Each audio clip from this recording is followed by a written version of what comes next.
Yeah, that's right. That's right. It's another podcast. You're here on Nerds at Night. You're here on the Drunk Bantha's channel. This is the Bantha Bunch. Oh, excuse me. This is your favorite cousin's favorite cousin. And it's the Bantha Bunch Show! Let's go! Let's go! Let's go! Let's go! Shout out to all the members out there. Shout out to all the subscribers out there. Hey, hey, hey, hey. Ha, ha, ha. Hey, hey, hey, hey. Not gonna lie. Sometimes when you don't want to do the show, the music gets you going. You know what I'm saying? The music gets you going. What y'all up to out there, y'all? What's happening out there in the world? Again, this is your favorite cousin's favorite cousin, Bill. I'm out here in Los Angeles in Music and Coffee Studios. Happy to join you to talk about some stuff of the day.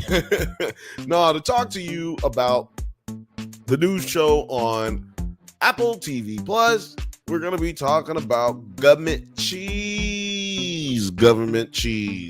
Who in the comments thinks that, put it in the comments, who thinks that they should have named it government cheese instead of government cheese? Let me know in the comments. I need somebody to start doing the polls. Maybe one day I'll get somebody to start doing polls for us. Shout out to everybody watching on Twitter. Shout out to everybody watching on Kick. And shout out to everybody watching right here on YouTube. We cannot thank you enough. Lord have mercy. What y'all been up to this weekend? What y'all been up to, this week? What y'all been up to this week? What y'all gonna have going on? Let me know in the comments. It's Thursday, baby. It's Friday somewhere. You know what I'm talking about? Shout out to all my Australian people. Hello to all the Aussies. Hello to all of my UK people. You know what I'm saying? Shout out to all of Europe. Shout out to Africa. We got some viewers in Africa. And shout out to all my Middle Eastern viewers. Shout out to all the Middle Eastern viewers. It's a destabilized area out there right now, depending on where you are.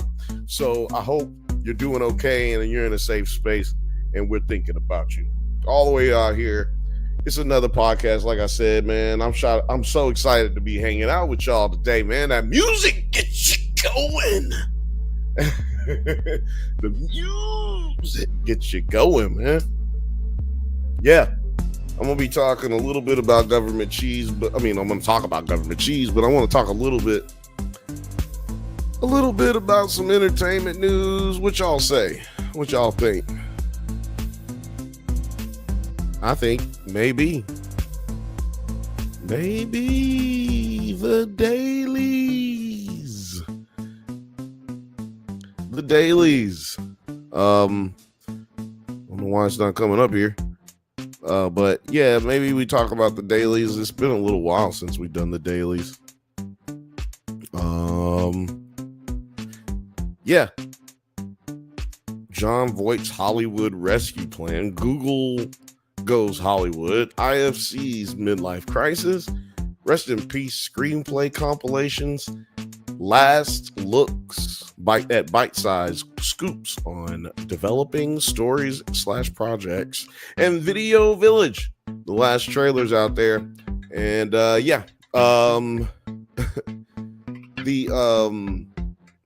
let's see what we would like to talk about here. Yeah, Jon Voight is a huge Trumpito supporter. Trumpito. Why I got this thing? Why does that keep coming back? I got a Trumpito. You know, he's planning on destroying Hollywood. They're all just trying to go out here and kill Hollywood right now.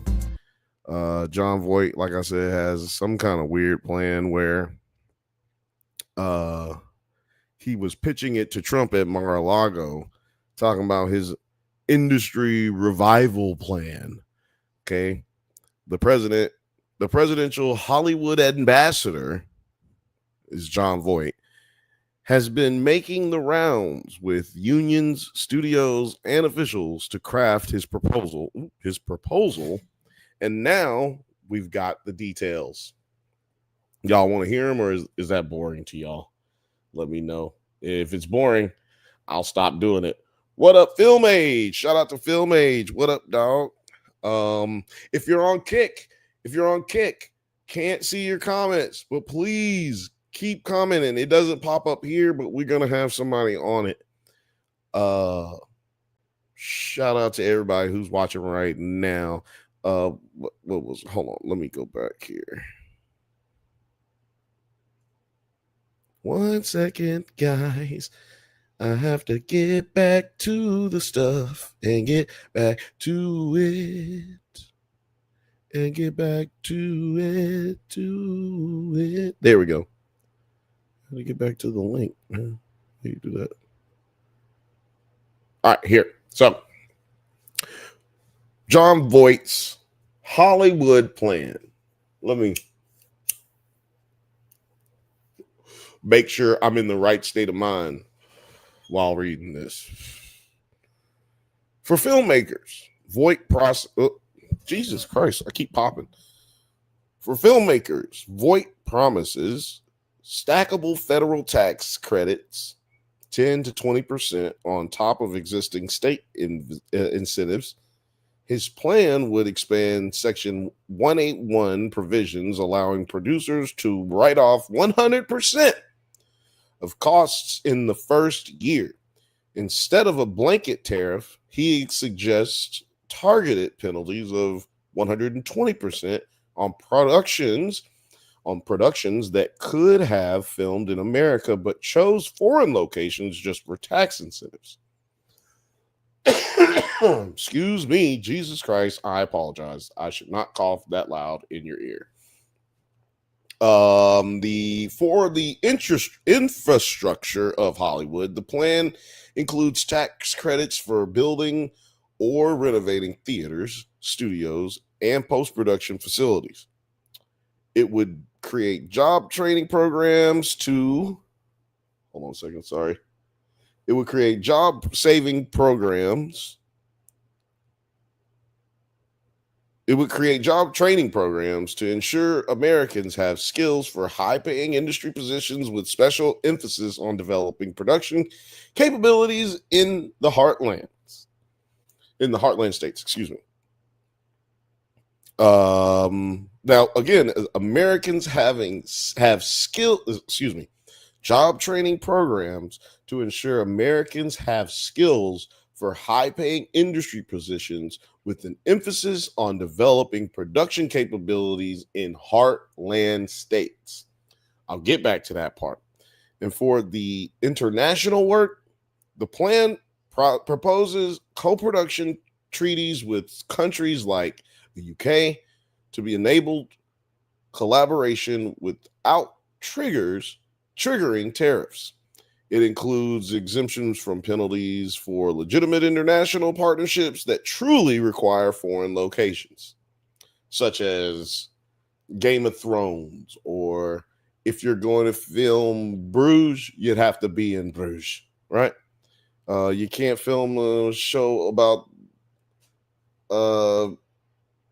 Nottingham if you're not in Nottingham, right? You need to probably be in Africa if you're going to do something in Africa. But this is the thing. Well, I'll finish. Looking ahead, the White House isn't officially backing Vaught's plan just yet. Trump's promised to host more industry sit-downs, telling reporters, "I'm not looking to hurt the industry. I want to help the industry. We're going to meet up with the industry. They've got wonderful things to say. I want to make sure they're happy with it, because everybody's happy, then I'm happy." Meanwhile, California Governor Newsom has proposed working with the president on a $7.5 billion federal tax credit proposal. Studio chiefs are expected to weigh in on Trump's tariffs proposal on Friday. What up, Fifth Bantha? Shout out to you. Welcome, big dog. Welcome.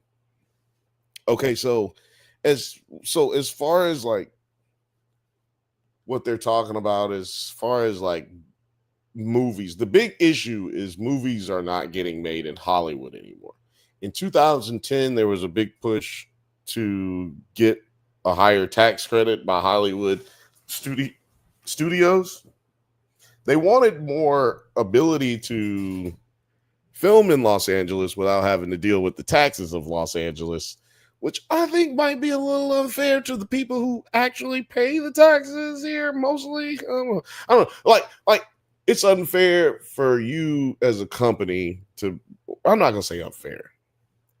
It is a good position for you to be in, a convenient position for you to be in as a company where you can just up and move, up and leave, because they want to make it cheaper. Well, now here we are in 2012, that bill I think passed where they were going to start charging porn stars extra, because if they were going to fine porn stars for having sex in Los Angeles or performing in Los Angeles without condoms on. Basically, you got to have a condom on if you're going to perform. That's what they did here in Los Angeles, like in about 2012, I think. Oh, damn it. The only reason I remember that is because that's the year I moved here. I'm just breaking stuff over here. Don't mind me. I just knocked this shit all on the ground. Goddamn. Will it go back? Will it fix itself? Yeah, no. When I moved here, they were talking about it, and the reason that the reason I say they is not because I was part of this huge porn community or anything. It's just that I was in a school. I don't want to say what school, but I was in school for doing what we're doing now. Audio, music. All the music we use is our music, except for the X-Files thing. So yeah, well, that's what I was in school for. And everybody was talking about it because it affects the entire industry. It was a sign that the industry really was leaving Hollywood, and porno makes a big part of Hollywood community. Even though people don't consider them, actresses or whatever, like there's a huge production that takes place in making most of those things. When the ones that are professional, I don't know what y'all call it. But yeah, it was a good sign that everything was leaving. Now, where were these projects moving to? Well, I mean, they were pretty much just moving to Atlanta at first. And people talk about how they do movies in Vancouver, but they've always done movies in Vancouver, not necessarily for the tax break, but there's not a lot of people filming in Vancouver in the 90s, for instance, in the early 2000s. There wasn't a lot of people filming there, so it's easier to film there, right? Of course, you might get a tax credit or whatever, and I don't even think that's how it works. I think it's a little cheaper to hire people there. Like they get paid at a different rate, or whatever through their union. But yeah. It's always happened. Shogun was done in either Montreal or Vancouver. I can't remember.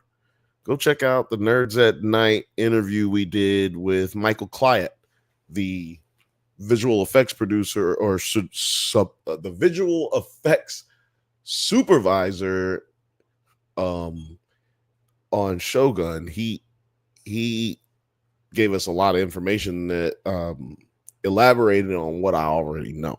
Now, the problem with what John Voight is proposing is it's kind of the article kind of talks yourself back into a circle. See, you can't make movies here and train people to do things with movies in the heartland. If you're going to make movies in the heartland, kind of seems contradictory to helping people here make movies. Really?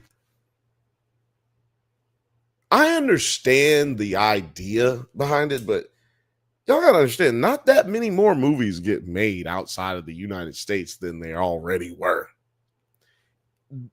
People make more movies in the United States, but outside of Hollywood. That's the real problem. That's the real issue. Nobody wants to make movies and TV shows in Hollywood or New York City anymore. That's their real issue, because that's where the studios are. I can't get big studio fees for producers and directors if they're not staying there. I can't charge anybody them big fees. And then to a certain degree, I got to start giving people deals, kind of, nothing that'll be a deal to us, but I don't know. I don't know your finances. Your finances might be way out there beyond mine. You know what I'm saying? You might be able to do it, but I can't do it, right? People like me can't do it. And to me, this is an attack. Now, anybody who knows me knows how hard this is going to be for me to say this. I really feel angry about this, only because it kind of seems like an attack. Man, I don't want to say this. I don't want to defend this motherfucker, but I got to say it kind of feels like an attack on Tyler Perry. Damn it. There, I said it. Okay? Are you happy? This kind of feels like an attack on people like Tyler Perry, or maybe just Tyler Perry. I don't know of any other major studios that are making as many movies or as much money as Tyler Perry's studio in Atlanta, Georgia, where they got a Universal Studios over there.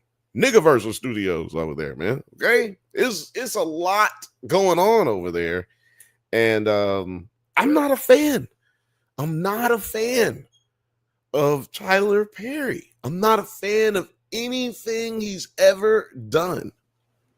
I ain't gonna lie. Madea, she is funny. Madea is a better character in those plays than she is in the movies. I'll just put it like that. Other than that, I'm really not fucking with this dude. But when it comes to being right and wrong, man, this shit is wrong.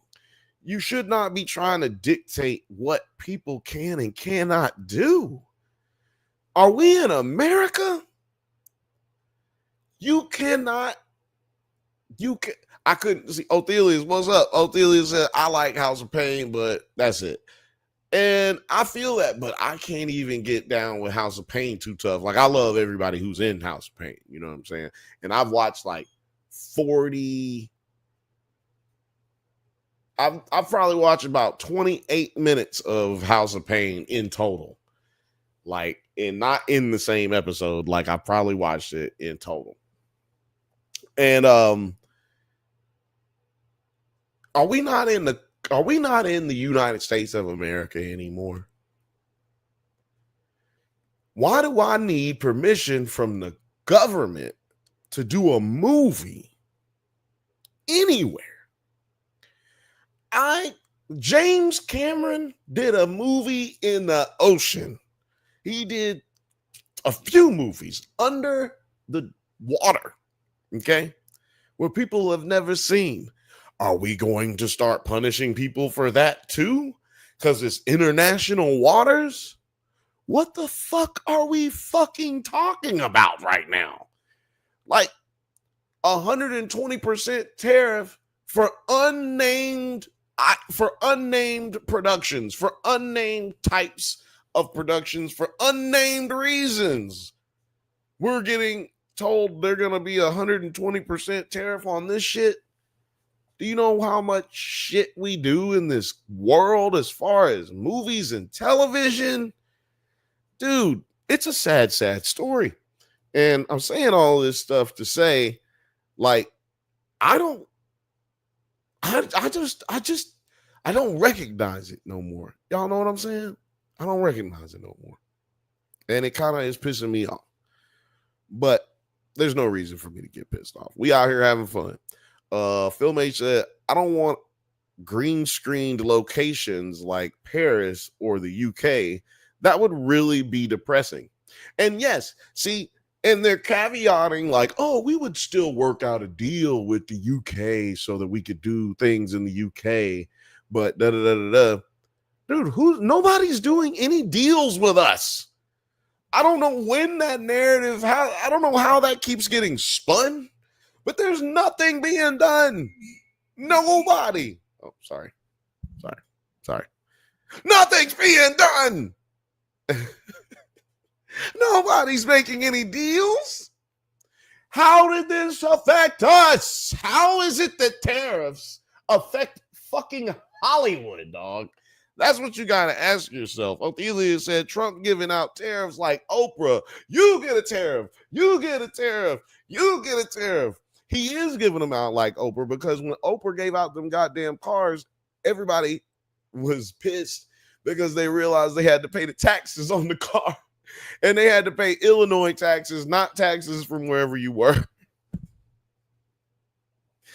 So you, Japan, you paying taxes on some shit. Do y'all know that Japan doesn't have any tariffs on the United States of America and they're still getting hit with tariffs?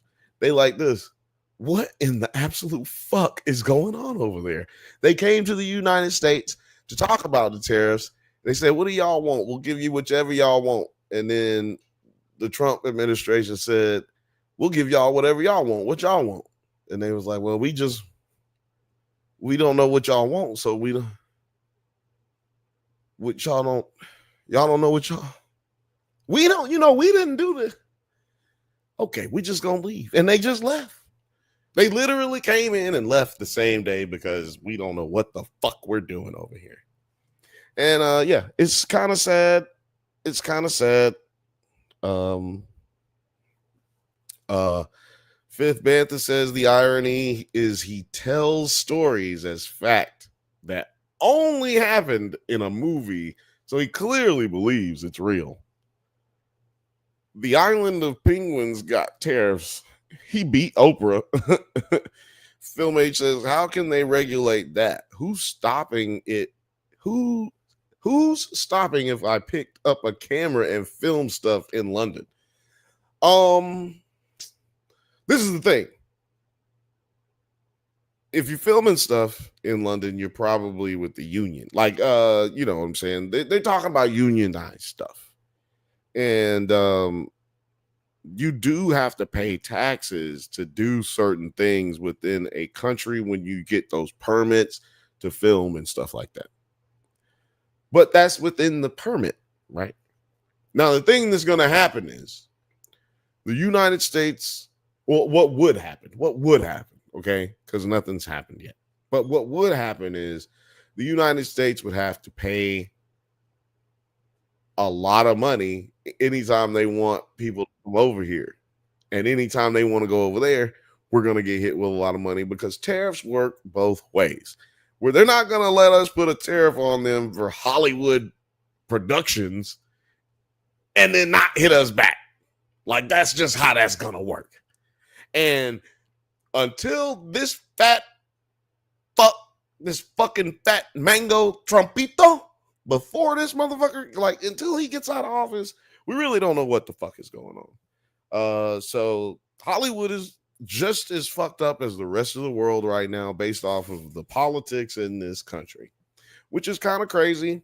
Paramount is trying to sell itself to Warner Discovery right now. That is why your boy Bill Maher is acting like a whole hoe, because he's trying to make sure he don't get fired, because that's what he has the power. That's what he'll have the power to do. Because if he threatens to veto the merger, if he votes to block the merger on terms set by him, that could mean hey, I love the show, but you've got to get rid of Bill Maher. He's a terrible person, very nasty person. He is. Doesn't like to say the truth, doesn't tell the truth. He's just a terrible guy. Get rid of him, and you can have your merger. And then that's what's going to happen. Plus, he's going to have to pay him like $10 million. I hear that's what the like going rate to talk to Trump and get something done right now. About $10 million, y'all, and you can be doing whatever the fuck you want to do right now. I'm going to do my best. I'm going to do my best Cat Williams right now. You can do whatever you want to do. You can do whatever you want to do if you want to. All you need is $10 million. That's all you need, nigga. Love is all you need. It was a motherfucking lie. All you need is $10 million, and you can fucking, whatever it is you're trying to do. You want a restaurant empire? $10 million. Just go give it to them. You get taxes, do whatever the fuck you want. It's a sad, sad story. I'm not going to touch on much of anything else because it's kind of boring. A lot of the other topics is on there. But shout out to the dailies. I'm trying to get them as a sponsor, y'all. They're whack on the internet, though. I'm going to email them. I done reached out to them. I done messaged them on Twitter and YouTube, and they don't have an Instagram on. Oh, yeah, I hit them on Instagram. They just not hollering at your boy. But we use them right here to get some good news every once in a while. You know what I'm saying? Othelia says Trump would bring back the Hayes Code if he could. Ow. Sorry, y'all. I went to the doctor, man, and I got a torn muscle on this side and a torn muscle on this side that are attached to my rotator cuff. So I don't have a torn rotator cuff. I just have like torn muscles because I'm fucking ripped, son. Let me tell you something, brother. Fucking ripped. Oh, shit. Hold on, y'all. Y'all know what time that is. Y'all know what that means. We got the bongs and the gongs and the dong. Somebody at the door. Somebody menacing.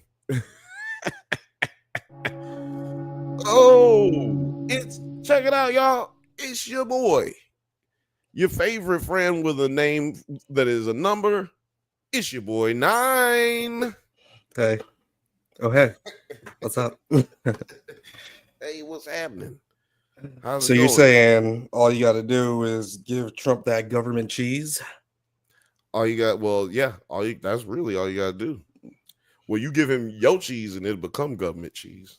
That government cheese. That's right. Othelia said he's running the country like a pyramid scheme, which is how it always was, but the Cheeto more face off with it. Look, this is the thing. You can say that's how it always was. It's how it is to a degree. You know what I mean? Like, that's why niggas hate Obama. Nigga, the reason people hate Obama, people like, oh, he didn't do enough for black people. That's because he wasn't willing to jump into the nigga shit that is the Washington, D.C. Okay, like, I can't remember his name, but he's the representative for South Carolina, black leader of the Black Caucus. That nigga is corrupt as a motherfucker. And if you get anything done for black people, you have to go through that nigga. And he's corrupt as fuck. Obama really avoided all of that shit. And people hate on him because he didn't do enough for black people. White people hate on him because he didn't do enough for progressives. But it's like, nigga, the world ain't left. The world is center. You know? And you can't make everybody happy. And that's just a fact. And when you don't want to get involved with the bullshit, when you don't want to be a part of the pyramid scheme, people gonna look at you crazy. Trust me, I was around a pyramid scheme. I was involved with a pyramid scheme. Did they fuck with us? Not really. Like, did it fuck us up? Fifth Bantha knows what I'm talking about. what was it called? Something fire, burn fire, something like that. Fifth Bantha knows what I'm talking about. Damn, I can't remember the name of it. But anyway, it was a pyramid scheme. They were just running it. You know what I'm saying? Hard.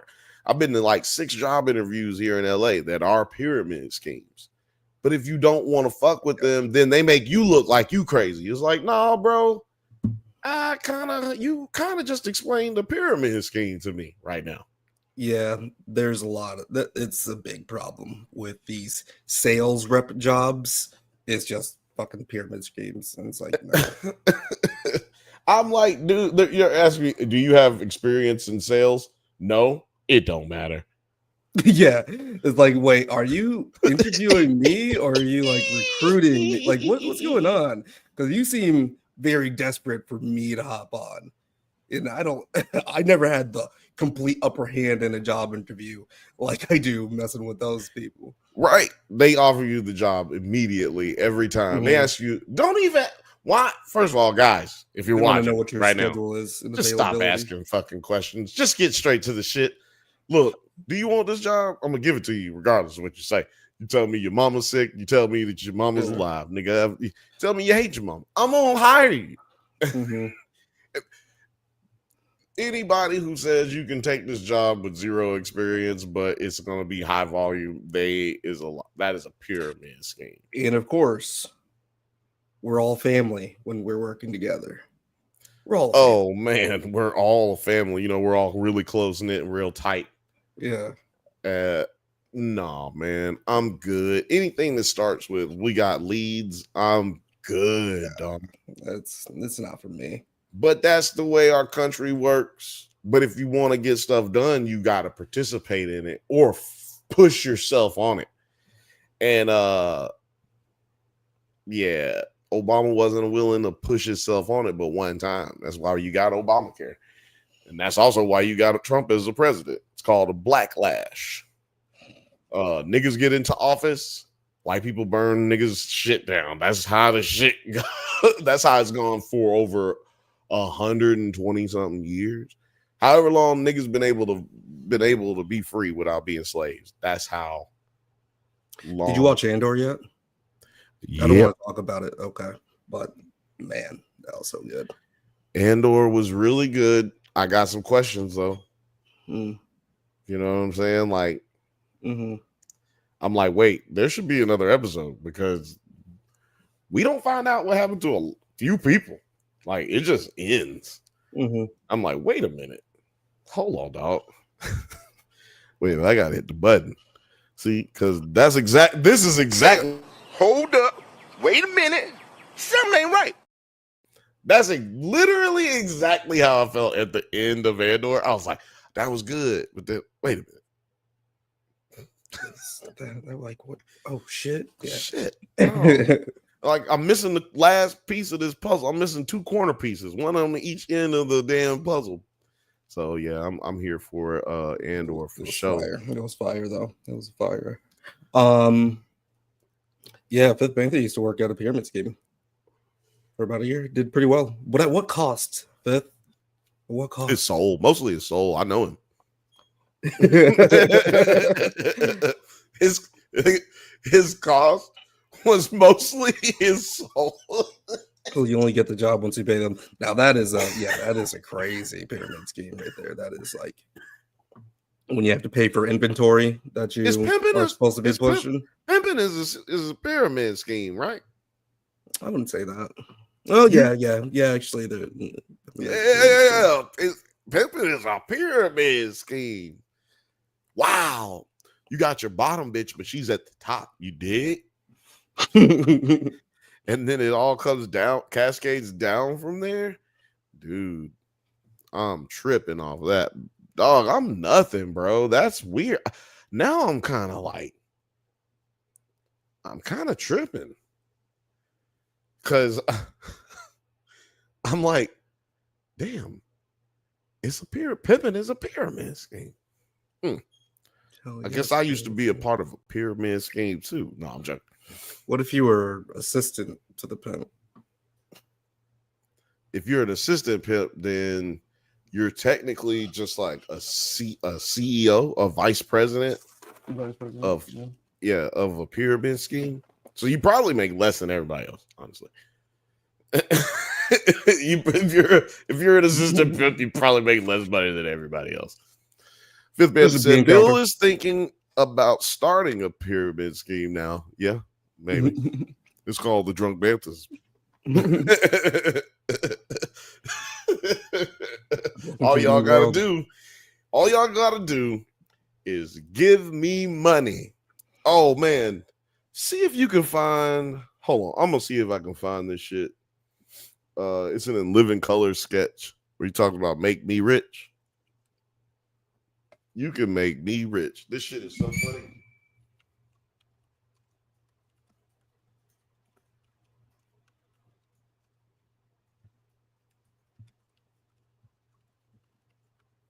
And then there it is. There it is. Boy, I told you I was gonna find this shit. Oh, you want me to throw it up or not? I'm about to share my screen. I got another computer going. Frothy says a salon owner once offered me a job if I paid her $3,000 for her to teach me skills. $3,000, bitch. You couldn't teach me how to Dougie. Fuck all that. And like, yeah, so the skills are like, is it like hairdressing and like nail tech? What type of? How much does a barber shop chair cost? I don't know, but it's expensive as fuck. I do know that much. How much is it? But because Frothy was looking. Like if you just want to. If you just want to what? Just start one? Rent it. Oh, I like think if you're like going, you interview. Okay. Renting a chair in a barbershop in Chicago typically costs between $100 to $1,600 per week or month. So I think it's probably $1,600 per month. What happened to need to... I can't find it. Oh, there it is. It's not on this computer for some reason. This is what I was talking about, y'all. This is the perfect example of an amazing pyramid scheme. My name is Loomis Simmons, and if you put your mind to it, you can make me rich. Now, there are a lot of get-rich-quick schemes on TV these days, but my system is different. You see, you ain't never gonna be rich. You just ain't. It ain't gonna happen for you, but you can still have a part of some success. Mines. And with a minimal investment, you can make me one of the richest men in the world. And when I have money, I'm happy. Let me show you. There's a picture of me with no money. And there's a picture of me with money. See?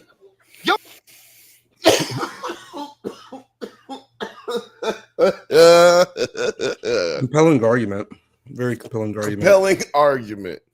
See, when I have money, I'm happy. Mm-hmm. This is Donald Trump right here. This is a nigga running. This is a nigga running the country right here. Oh man. Sorry. I'm sorry.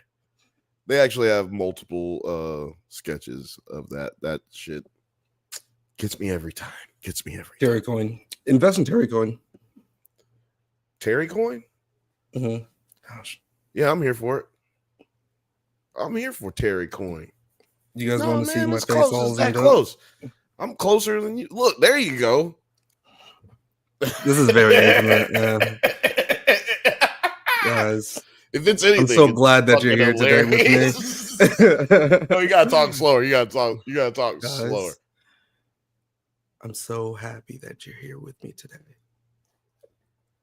You could have been anywhere in the world right now, but tonight you're here with us. Thank you.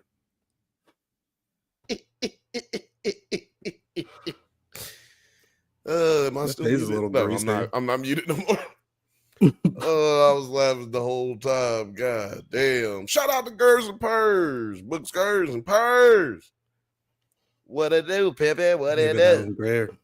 What it do, Pepe? What it do? Oh, man. There's a new pope. There's a new pope. Oh, shout out to the new pope. I'm going to play this clip. It's a new clip that's going to be on the weekends. If you want to see where the origin came from, come hang out with us on the new episodes of Does It Hold Up coming up soon. But this is going to probably get annoying. I don't know, but it's funny to me.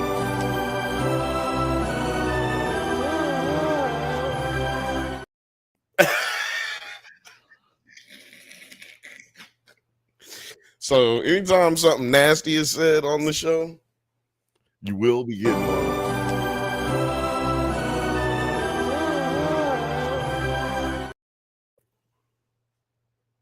I need a detox.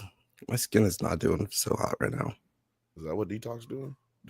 It make your skin look better? Yeah, like my pores are pretty fucked up right now. I'm not mad at it. You need to do do you do the ice with your face in the bucket, you get a bowl? No, I saw this dude on saw this dude on Twitter. Oh, on him for muscle nigga. Yeah. Yeah, no, that nigga fake. I don't believe that nigga do none of that shit. But I mean, he works out. Females do that like all the time. So like females, Bill? Females. Really? Females? What are they? Are they woman? Well, are they not ladies? Females? Girls? When you sign a job description, when you go fill out a job application, it asks you if you're male, female, or other. Ask me if I'm a real nigga. That's what they ask me. And I say yes every time. If it says on your application, are you a real nigga? That's I actually cross out all the other options and put RN right there. If you get a job application and it says real nigga on it, let me just tell you, if it says real nigga on it, that's just a different type of pyramid scheme. It's just a different type of pyramid scheme with some niggas back there. and it's gonna be some niggas back there, boy. Real niggas. Liquor store niggas, like all day and tomorrow. Yeah, that's exactly what's gonna happen. And then they gonna tell you, we a family, nigga. Yeah. $3,000. $3,000, but you got to give it to us before you walk up out of here. So many things. First lesson: give me your motherfucking money, cuz. No, but I guess y'all didn't come here to talk. You know, by the thumbnail that you clicked, you probably didn't come here to hear us talk bad shit about niggas, politics, and pyramid schemes. MPP. You down with MPP? Yeah, you know me. I am down with niggas, politics, and pyramid schemes. I'm actually not down with the pyramid schemes. Fuck pyramid schemes. It should be illegal. I don't know how it's legal, but it is. So they should stop doing that. Do you know Affleck is a part of the pyramid scheme? Yeah. Yeah. Is that not crazy? Should we do a piece on that? They do business sales, and it's kind of weird how they recruit people, and then you recruit them, and then they also have to go business to business, trying to do seminars and everything, and getting people signed up for healthcare with their company. It's pyramid scheme, bro. Yeah. We gotta do a piece on that, because the fact that I just said it random and then you knew exactly what I'm talking about, that says something to the point that people probably don't consider it a pyramid scheme because it's Affleck. You see it on TV. They got commercials. They got Super Bowl commercial. Yeah. You know, like, oh, they not bad. They not bad people. But what if they are? You know what I'm saying? It could be a conspiracy. There are some individuals who would kill to be called a female. I guess, yeah. Count your blessings, I guess. Yeah. Literally, what's his name? Bruce Jenner.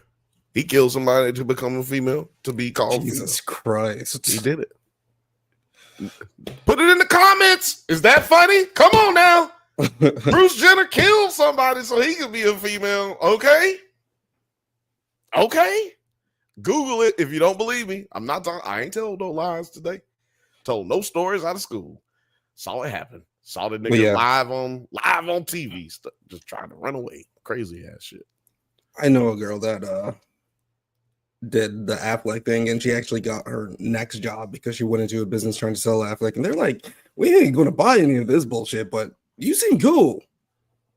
You want to interview for this new role?" Yeah, they were like, no, they saved her from a cult. They were like saving her as a cult. Like, hey, basically, hey, girl, you ain't got no job. Like, that's not a job. You want? Yeah, you just walking around hoping people give you money. You're broke, aren't you? Hey, baby, you ain't got no job. Bitch, you broke. But let me help you. Who you work? Affleck. Look, I understand, baby girl. Come on over here now. We're gonna take you over to State Farm.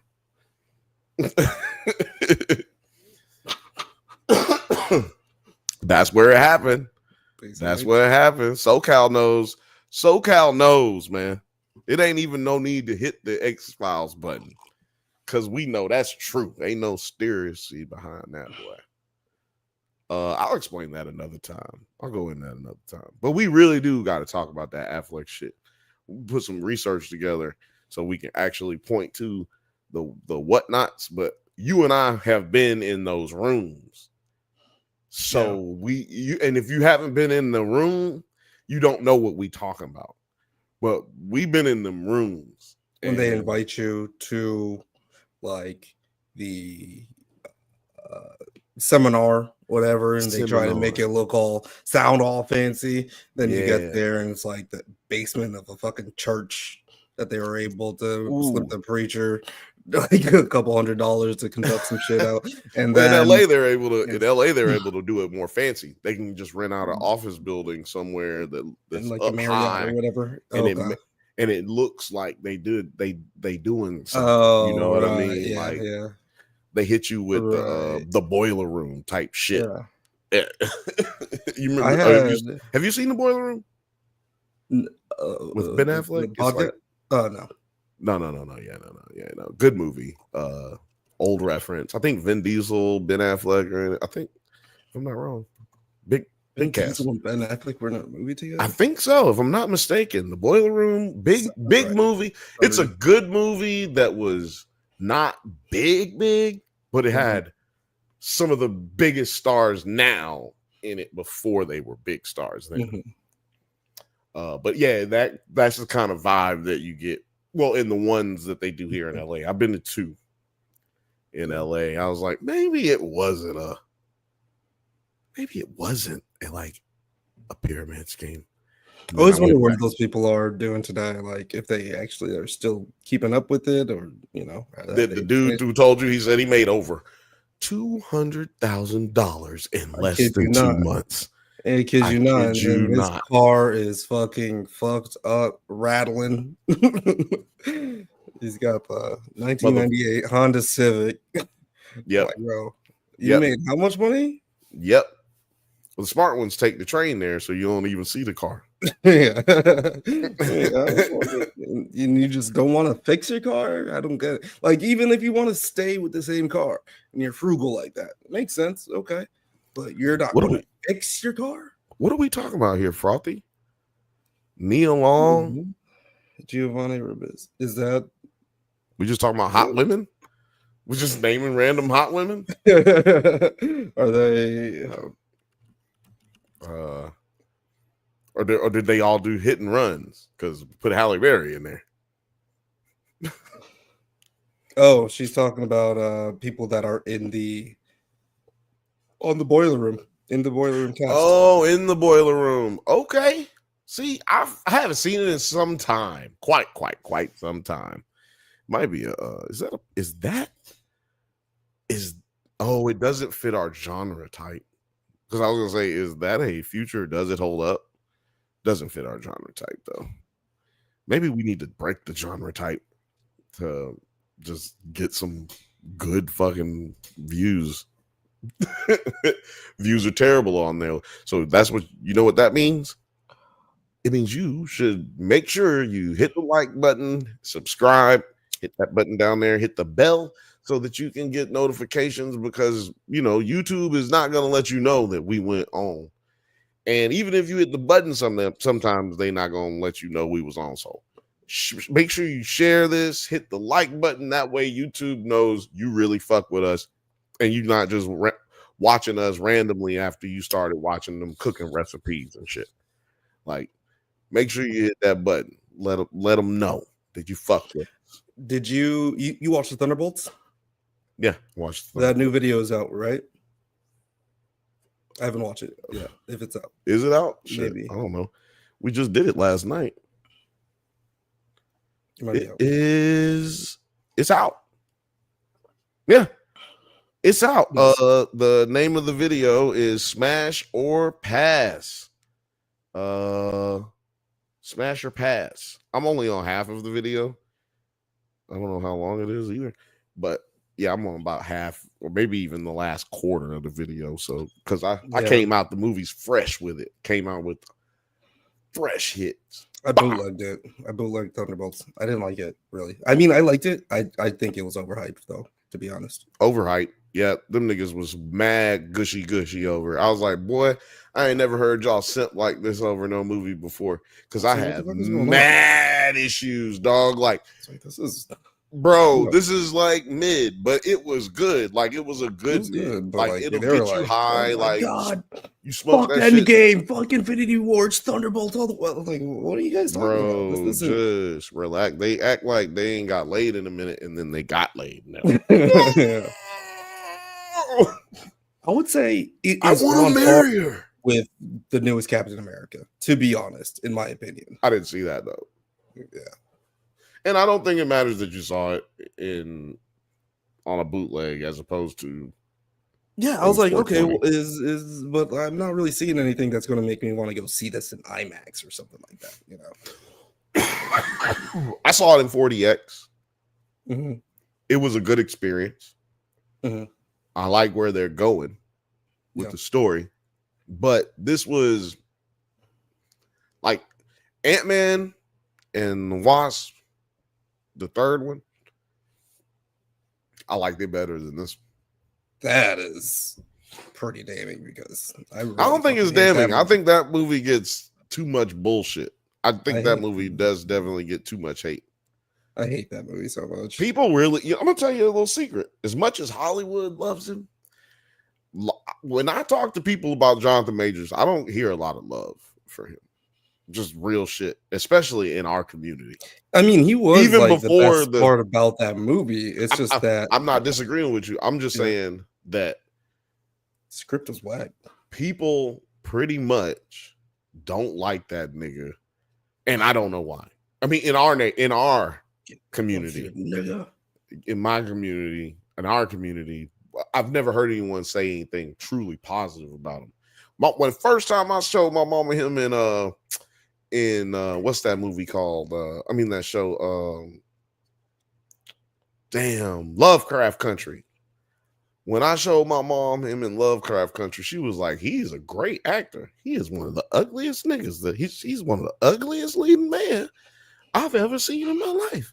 He's a phenomenal actor, but that nigga is ugly." And I'm just like, everybody always finds something negative to talk about this dude when I ask him about it. Is he that ugly? Bro, I don't even think so. I'm like, he looked like a strong nigga.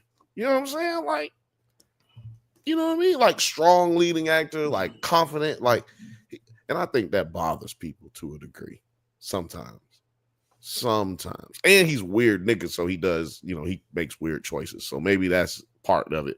He's like 50-50 type dude, you know what I mean? I think he don't get love like Michael B. Jordan gets love. And Michael B. Jordan's done way more bad movies than Jonathan Majors has done bad movies. Yeah. Michael B. Jordan is like objectively hot. I can say that. He's objectively that dude. You know what I'm saying? Like, but then when you walk these two niggas beside each other, it's racism, bro. It's blackism. It's colorism. That's what it is. It's colorism. Yeah, see, I mean, he ain't ugly. Shout out to Lil Fraude. Shout out to Gers and Purrs. I already said, but shout out to Laura wants to Laura know as well. what we're doing here. What are we doing here tonight, Bill? We are talking about government cheese. Put it in the comments. Should I call it government cheese or government cheese? I'm saying government cheese. I think You know what? Fuck all that. I'm just going to play the whole bootleg of Thunderbolts right now for our audience. They're already taking the stream down. Just because you said it, Disney already took my firstborn. They lining us up, bro. They lining us up. Sorry. Government cheese. Yeah, we talking about government cheese, man. We start out 2 episodes ago. We started out back when they were getting ready to leave for the Lake Pyru. Yeah, I thought I got the wrong episode. Like, I started the episode, I was like, wait, are we? I was like, I know I clicked the thumbnail with Misty Knight in it. I know I clicked and then boom, when we get this different perspective right here in this moment, I was thinking, oh, it must be that dude that she's dating, like waiting in the wind, you know, like what's going on? But then we realized that it's a nosy neighbor peeping around the corner who basically, as we would come to find out, she be creeping on everybody. She ain't got nothing to do. Yeah, I thought it was like, oh, she's creeping on the one black lady in the neighborhood or something, on the one black family. No, she's a professional spy.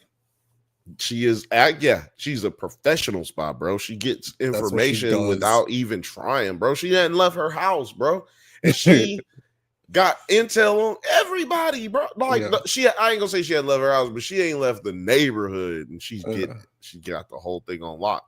But I felt like that's it. Yeah, because this was a reminder.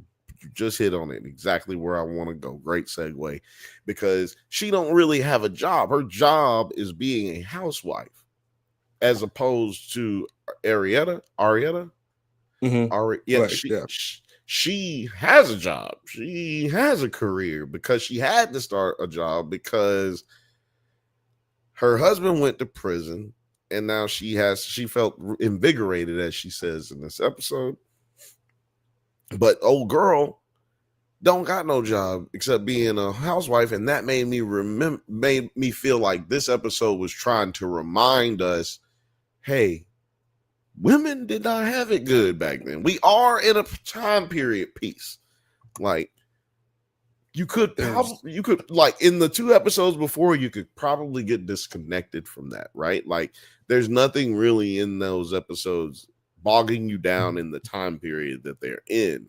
Right. Going back to this episode or moving up to this episode, it's just like, oh, women ain't shit in this universe. I forgot that that's how America used to feel. There was this one line that when this lady pops up, the white lady, she says, my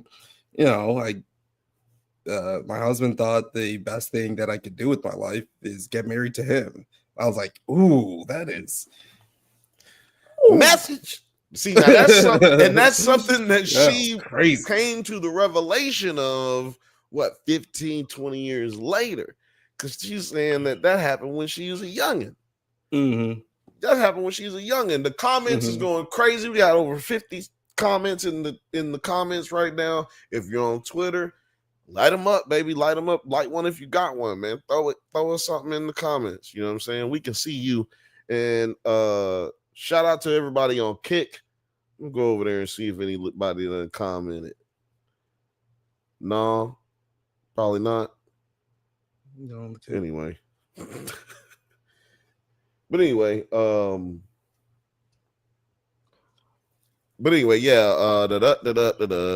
she finally gets a second to herself. She's like, this is gonna be dope. She got this big green on her face. Green. She's got this big grin on her face. I almost went to Alabama right there. She got this big grin on her face. She got the bob hairdo. She ready to go, boy. Let me tell you something. It's about to be that thing now. She about to set it off.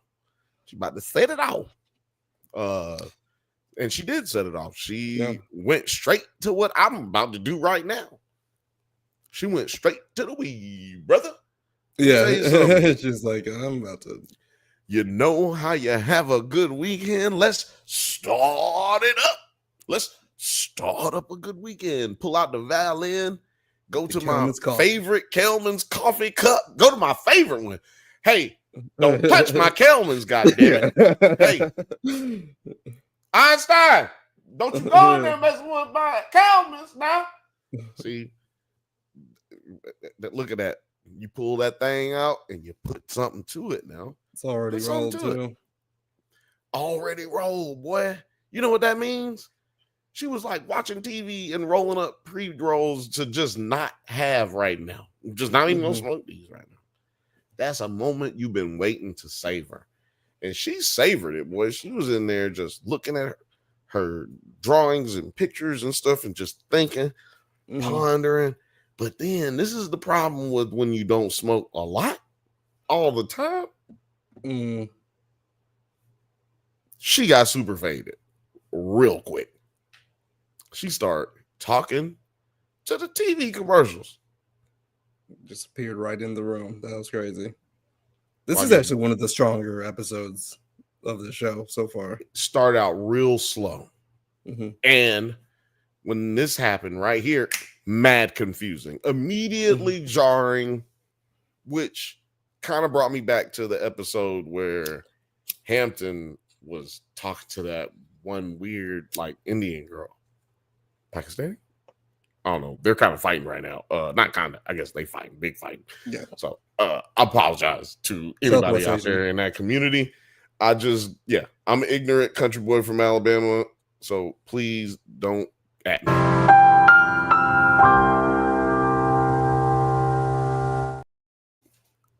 But yeah, it was jarring immediately. She starts talking to the Kelman's coffee lady who was in the commercial. And I don't know if you can play a bit of that commercial, but like that was wild, right? Like this is what told me immediately. Oh, they trying to put an emphasis on that ladies did not have it well back then. He said, look, honey, I'll have one of the girls from the office make me some coffee. I'll just have one of the girls at the office brew me a cup when I get in. Boy. I just don't know what I could possibly be doing wrong. It's just coffee. It's more than just coffee. If my wife can't make a decent cup of joe, the boys at work will never respect me. Now, what in the fuck? What are you talking about? Y'all are all sipping each other's coffee. What the fuck are you saying? What the fuck do the niggas? First of all, why do they not respect you? Have you thought about this? And also, why does it matter what niggas think about your bitch? Like, oh God, what does it matter? Yeah. Like, if you start having dudes at work being like, "Hey man, I really fuck with your wife, dog." I just was saying, I mean, I ain't saying, you know what I'm saying, like, but for real, I fuck with your wife. You really got her in line, you know what I'm saying? She seemed to do what you say. Does she always do what you say? Oh, I'm sorry. You know, I'm just asking. Just asking. If somebody walk up on you like that at work, man, hey, push this nigga to the side, man. Hey, man, why you fucking with my wife like that, bro? Relax. No, this nigga is like, I need respect from the guys at work. They need to know that my wife don't be fucking shit up. So yeah, it's a strange commercial. She goes, "What am I doing wrong?" And yeah, I mean, this is kind of like laying the basis of the episode. Women's like autonomy during this day and age, and what it meant to be like in that nuclear family. But obviously, like the interesting thing is that they have not played on like the Black experience, which kind of like amplifies all of these other points that they are also making. Like they could have easily went to the place of like, oh yeah, like you're a black woman, and so far there is only been one moment in this show where where it could be a situation where it wasn't even like this is a whole white family technically, or a white family could have been this family, except for when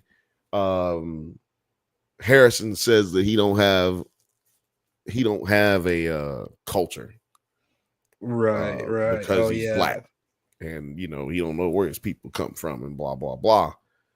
But to your point, like I thought several times in this, or a couple of times in this episode, that's where they were gonna go at, like when the neighbor comes over and interrupts her weed sessions, like she immediately calls her Terry, and she was like, "I'm Terry, like I'm not. My name is not Terry. You just said my name when I answered the door. You said my name, then you called me Terry." I thought, oh, okay, she about to say some weird shit, and then she was like, "I'm so sorry. We didn't treat you right when you first moved in." And I'm thinking, oh, they was racist to her.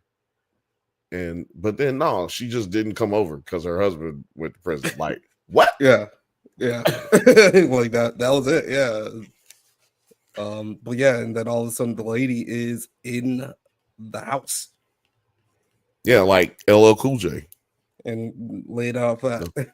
Nobody seen that show? The coffee is Shout out a to In the metaphor House. for taking care of your husband. Yeah, this lady creeped me out a bit. And like I said, she reminded me, like, where does she come from? Is this just her smoking weed and then niggas appearing up and out of nowhere? Is that what's happening? Or is it like this lady is she's just manifestation of what she truly feels, but won't admit to herself? Like she feel like she really wants to be, or she really should be trying to be a good wife, but she really ain't did that shit. She just really like, fuck this thing. Alice and the Brady Bunch, the Bantha Bunch. What's this? Hold on. What's that mean? The Alice and the Brady Bunch. She's the nanny or whatever. The housekeeper. What about her? That's what this lady reminds the Kelman's lady. That's what the Bantha says. Kelman's lady reminds me of Alice and the Brady Bunch. Kelman's lady. She reminds me of Leave It to Beaver's mama. That's what she reminds me of. Somebody who praises their husband and slaves over her children. Like, that's who she reminds me of. Leave It to Beaver. She's the maid. Laugh out loud. Yeah, I got you. Fuck that bitch. June Cleaver. June Cleaver. Yeah, June Cleaver. I haven't watched what's it called? What a Brady Bunch in forever. If you'd have said Growing Pains, nigga, I'd have been right on with you. That mom in Growing Pains slaved over them people. Baddest, worst white people in the world. And she was taking care of their asses all the time. Such a good mom, TV mom. Ooh, next week, y'all. Next week, top 10 TV moms. Next week. Top 10 TV moms. Top 10 TV moms of all time. We're going to do it. Live action, animated, or everything? Yeah, everything.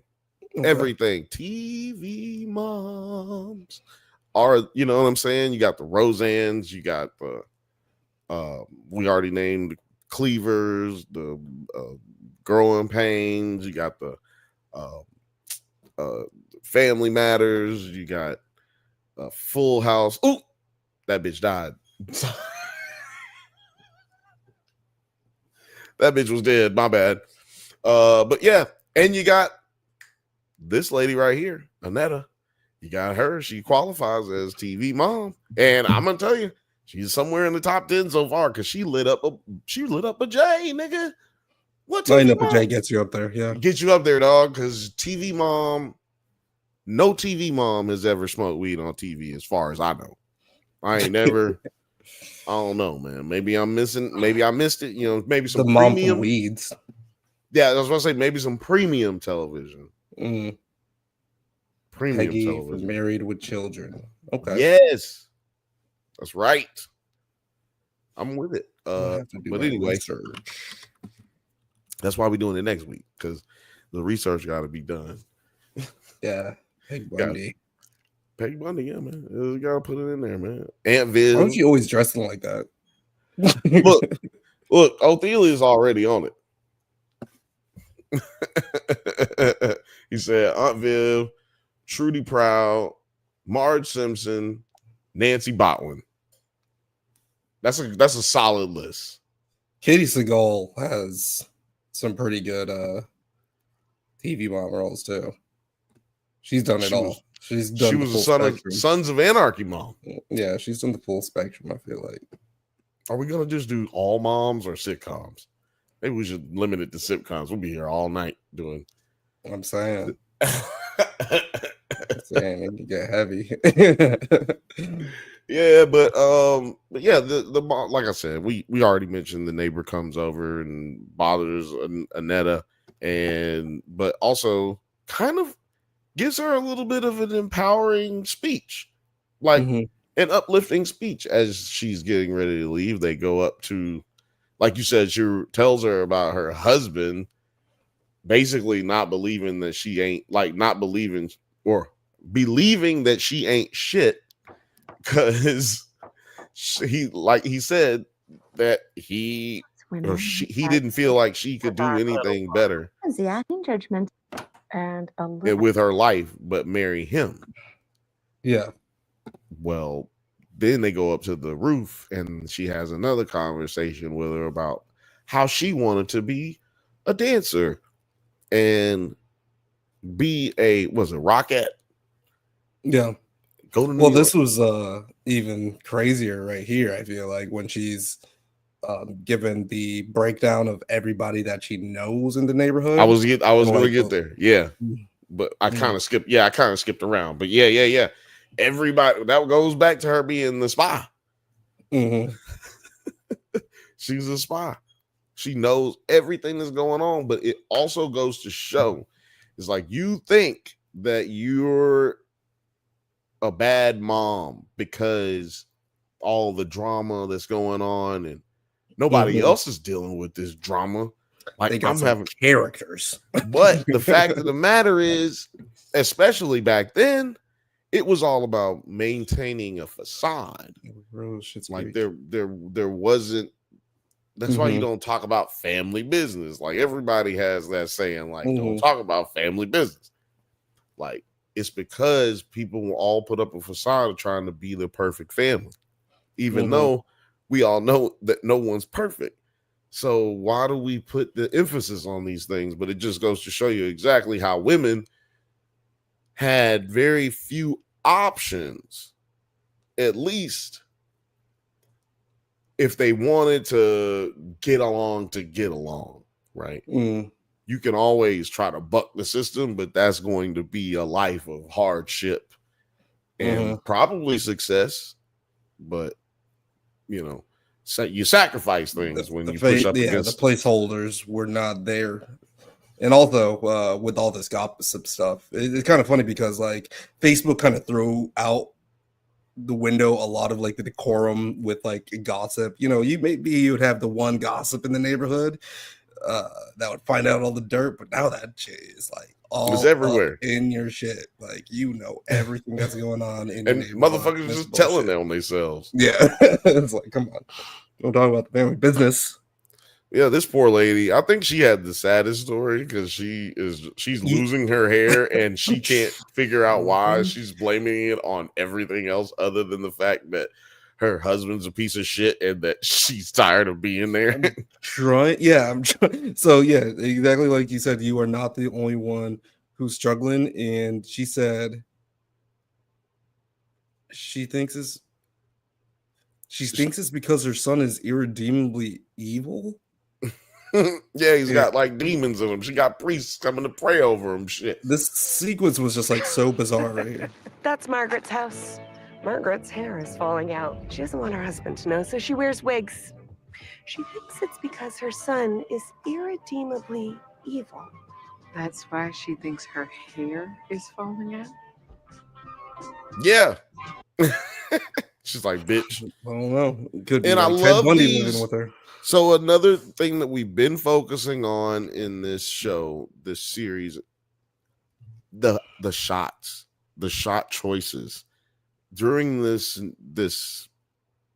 I guess it's almost a monologue. You know what I mean? Like, but through her story, her snitching and divulging of other people's secrets,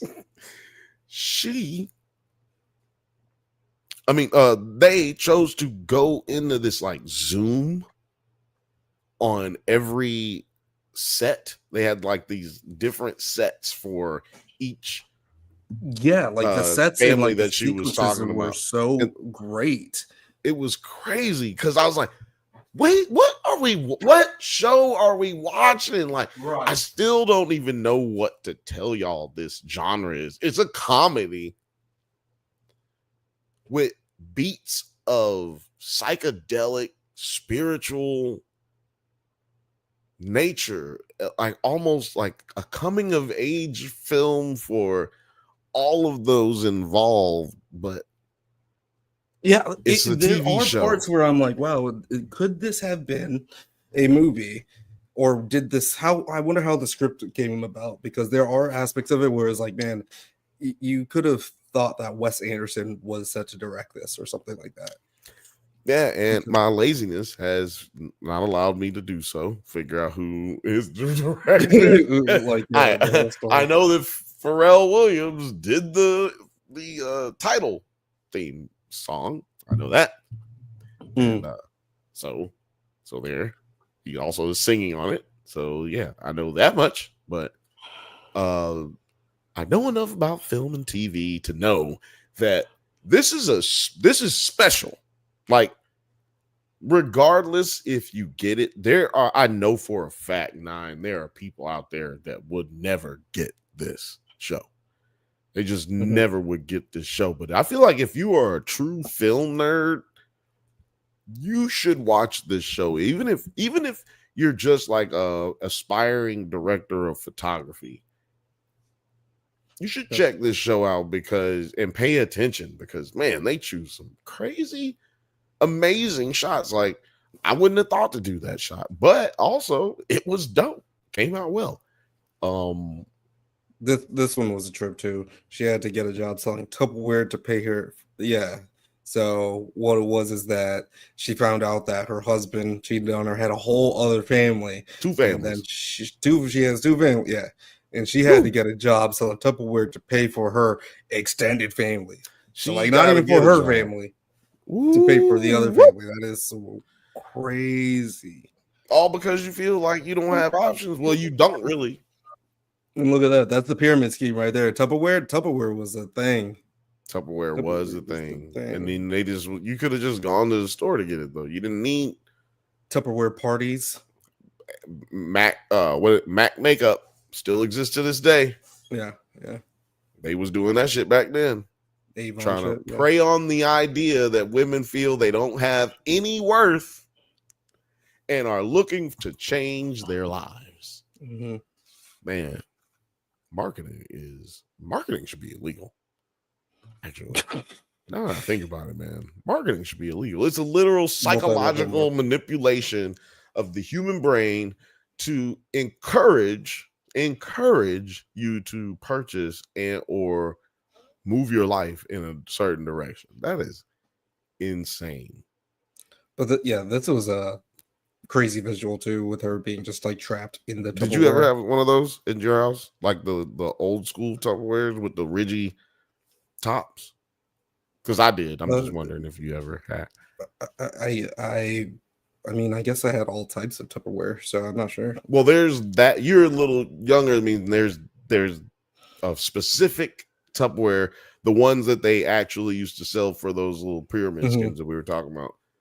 There's a So, like, specific Was Tupperware it that like, is Tupperware like a brand or is it like a thing? Is it like no, Kleenex? well, I don't know if it used to be a brand, but now it's Tupperware is everywhere. You know what I Yeah. mean? So I don't know if it used to be like the people who came out with it only had a lockdown on it, but I know that there was like this universal top that had those ridges on the top, like Okay. that well in the inside and on the top of it. So Ridges were patented. yeah, so you can see the ridges that she's sitting on. She's sitting in a Tupperware upside down. Mhm. And those ridges that are there, that actually is exactly how it used to look. If otherwise, I wouldn't have known that this was a Tupperware. I would have thought that she's just in some weird bubble and they're just going for this weird shit because this is a weird ass show. Okay, Fifth Bantha says Tupperware is the brand, but it's like Xerox, so like everything kind of afterwards just is referred to as Right. Tupperware, right? Yeah, yeah, Tupperware, Kleenex. That's what I shit. thought, but I didn't want to say that it was true. Morgan's old, so he was there when it happened. He could spell Tupperware when it came out. I couldn't. See, I only know Tupperware like within the vernacular of like Tupperware party, I would say. In the vernacular of like that pyramid scheme, like Avon, whatever type of shit. Yeah, Othelius, they used to have Tupperware parties, and we were saying Mac Makeup used to have parties, or still do to this day, have parties where they get women together, just women who are usually housewives, and they get them in a couch. I mean, in a living room. Look at all the Tupperware all around her house. It was kind of like what's that bar that everybody was selling, like Nutri bars and all that shit, Better Health and like man, I know what you're talking. The Herbalife shit. Herbalife, they got a scam that happened in Connecticut where a bitch ended up dead because of the Herbalife shit, man. The shit get real with the Herbalife, nigga. All right. So yeah, Othelius, they used to really get these ladies all together and take all their money. Fifth Bantha, yeah, they do like have they do have sex toy parties. Yeah, they have sex toy parties. Those are more to sell though. That's more like a situation where they're trying to sell you the sex toys more than they're trying to get you to sign on and to sign. Yeah. That's just good fun, Morgan. That's just good old clean American fun. Sex toy parties. Tupperware party is good, clean American fun that will ruin your life and take all of your funds. But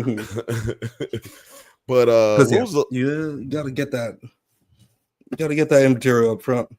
Yeah, you get that. That's why she's got so much shit, y'all. She's got to get that shit up front. And like we were saying, man, pimping is a pyramid scheme. This was that one girl. The teenager.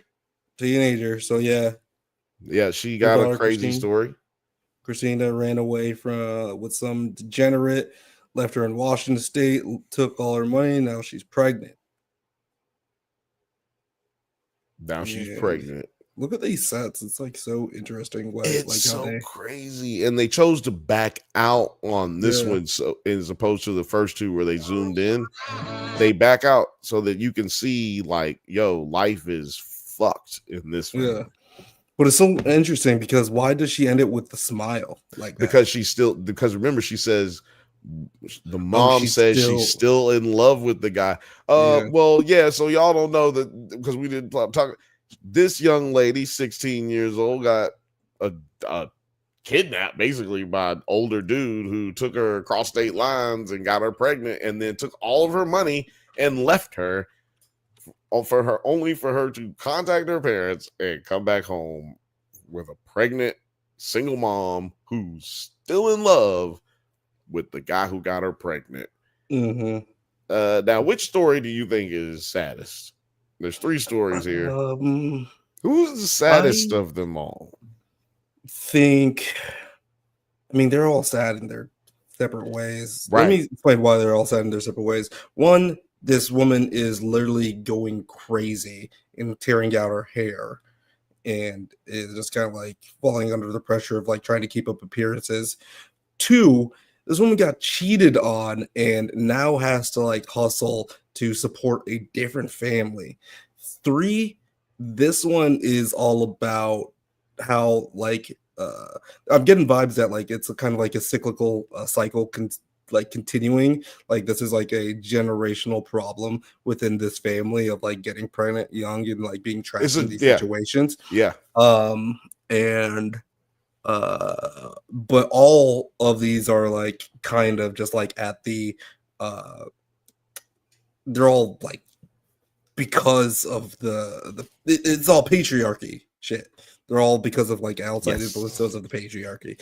But I would say having to hustle to support your husband's other family is fucking nuts. Yes. Man, let me tell you something. It's women back then, Othelius, that killed their husbands just because they couldn't do this any longer. It was no more I'm just gonna deal with this bullshit. There was no more of that. So a lot of women ended up committing murder or unaliving themselves because it was just that crazy.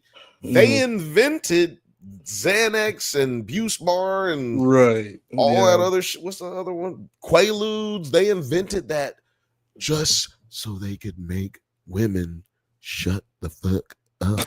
Like, which is crazy. I don't know if y'all really understand that. What I'm saying is, and this is not me on one of them situations where, oh, Bill, you just saying crazy shit because you crazy and it's funny. Nigga, no. I'm trying to tell you, they made certain drugs that people are addicted to today, to this day, so that they could make women shut the fuck up. Like, that is a crazy notion, but it's the reason it happened, man. And guess what? Didn't work. Quaaludes. And now that y'all don't understand. That's why these folks be mad out here. These MAGA, they be mad because dudes don't got it like that no more. And like seriously, my grandpapa and my daddy, they used to do it. Why? I don't have it as good as they had it, even though everybody has it better than their parents had it. Like everybody has it better than the previous generation. Fifth Bantha says, unless I start one, then I need you guys to sign up at a super low price, then sign up everyone at a higher price, and you guessed it, everyone they know too, because you can make me rich. You ain't never gonna be rich. But you can enjoy the benefit of contributing to something greater than you. And I heard that there was it's like only like 30 cycles, like with their plan of action. It's like once you get down to 30 cycles, you like outnumber like all of the people in the world that could possibly even like sign up for your shit. Like there's just no way for it to be profitable other than for the people that are on top. Thus the pyramid. There was this, before Uber existed, like there was this Ponzi scheme called Uber. And this guy, I wish Morgan would help me out. What was that? What was the name of that? Burn fire, crossfire, fire, something. He said that he couldn't figure out the name either. I can't remember the name. But anyway, the guy who started that company started another company. We talking about big tech Ponzi schemes, okay? Ponzi. This is a Ponzi scheme, okay? Not a pyramid. He went from the pyramid to the Ponzi. He started this website called Uber.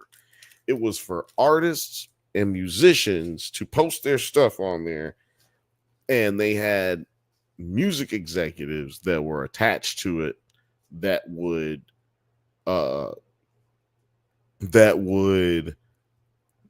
review the talent and reach out to you if you had, some dope shit. And one time they had a contest, and we literally came in second in the contest, like best rock band, or we were a rock band, but they had a whole bunch of genres involved in it, and we came away with number 2, which I was really pissed off about. We were always number 2,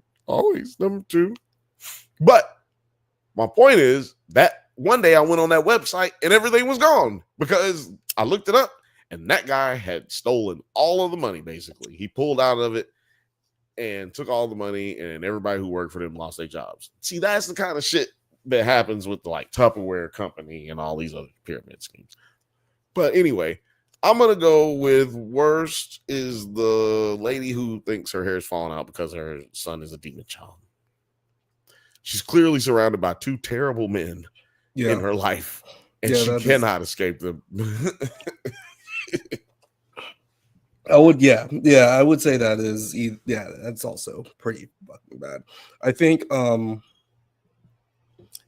because there's Amway news again. Yeah, my those are all homeboy tried to do Amway to me. I was like, get the fuck out of my face. Man, one of my uncles tried in Amway the fucking cards. Amway is like a lot of different stuff. We have the Amway building in Grand Rapids, Michigan. Man, my dad's cousin tried to sell me some motherfucking pyramid scheme card, and he literally said, "You get this card, right? And every time you spend, I make money. But then when you sell somebody else the card, and every time they spend, you make money." I was like, "Nigga, this is a pyramid scheme. What are you talking about?" Right? Yeah, exactly. It's like, what the fuck? Oh man. So pyramid scheme right there at number 2 because she paying for her whole other. That ain't even her family. Fuck that. Paying for a whole nother bitch's family when this bitch should be selling the goddamn Tupperware, not me. I think why are you getting a job to support this nigga? Like, I don't know. Anyway, and then this girl comes in third to me because there's something about the third one. Yeah, the third one is because like that shit is not like that shit just happens. It happens today. It happens. It's happening right now. Yeah. And then now. And now. Yeah. Yeah. Every time I clap my hands, a suburban white girl is played and impregnated. Bono. Oh, Bono man. Great. Now, and what's the joke? The joke is, well, stop fucking clapping.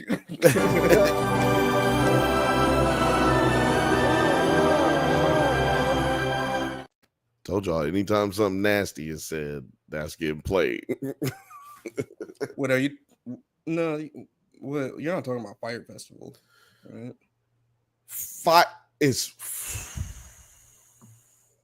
Oh, you mean the German sounding company? Yeah, it was the whatever festival. No, Fire Fest or Burn Fire. Remember? Hold on.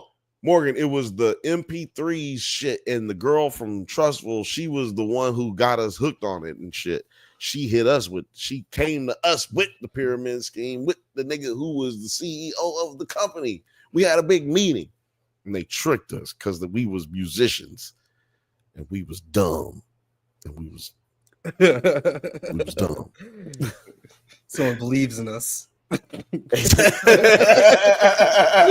one believes in us the way that we believe in us. Yeah. Oh, see, he's close to it. He said, "Oh yeah, shit, yeah." Tara was the one who got us into that. I'm trying to tell you, she apologized to me like 10 years later. I saw her because they got her ass too. I was like, "Yep, yeah." Yeah, the cookie crumbles with the tables turning or whatever. Oh man, but yeah, we got to go back to Arnetta because this is her day. Because as soon as the white lady left her house, she fired right back up. I was like, hold on, Well, yeah, there's that big like parallel coming through because she doesn't know. See, they're not talking enough. Actually, I do want to play this part right here Oh, the because dance part. this was like very well acted too. Yeah, I liked her. She came in, she was kind of annoying. And then by the time she left her house, you were like, oh, I hope we get to see her again. Yeah, there was a little bit, but this line right here was just like, okay, that is amazing. Now I have a perfect life with a husband who believes the best thing I can do is marry him. But I always wanted more. Tori, this isn't enough either.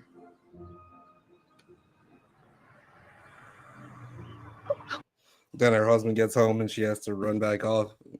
And she also like says like, oh, not like I was hanging out with my friend over there. She has to say, oh, she needed a cup of sugar or something like that. Yeah.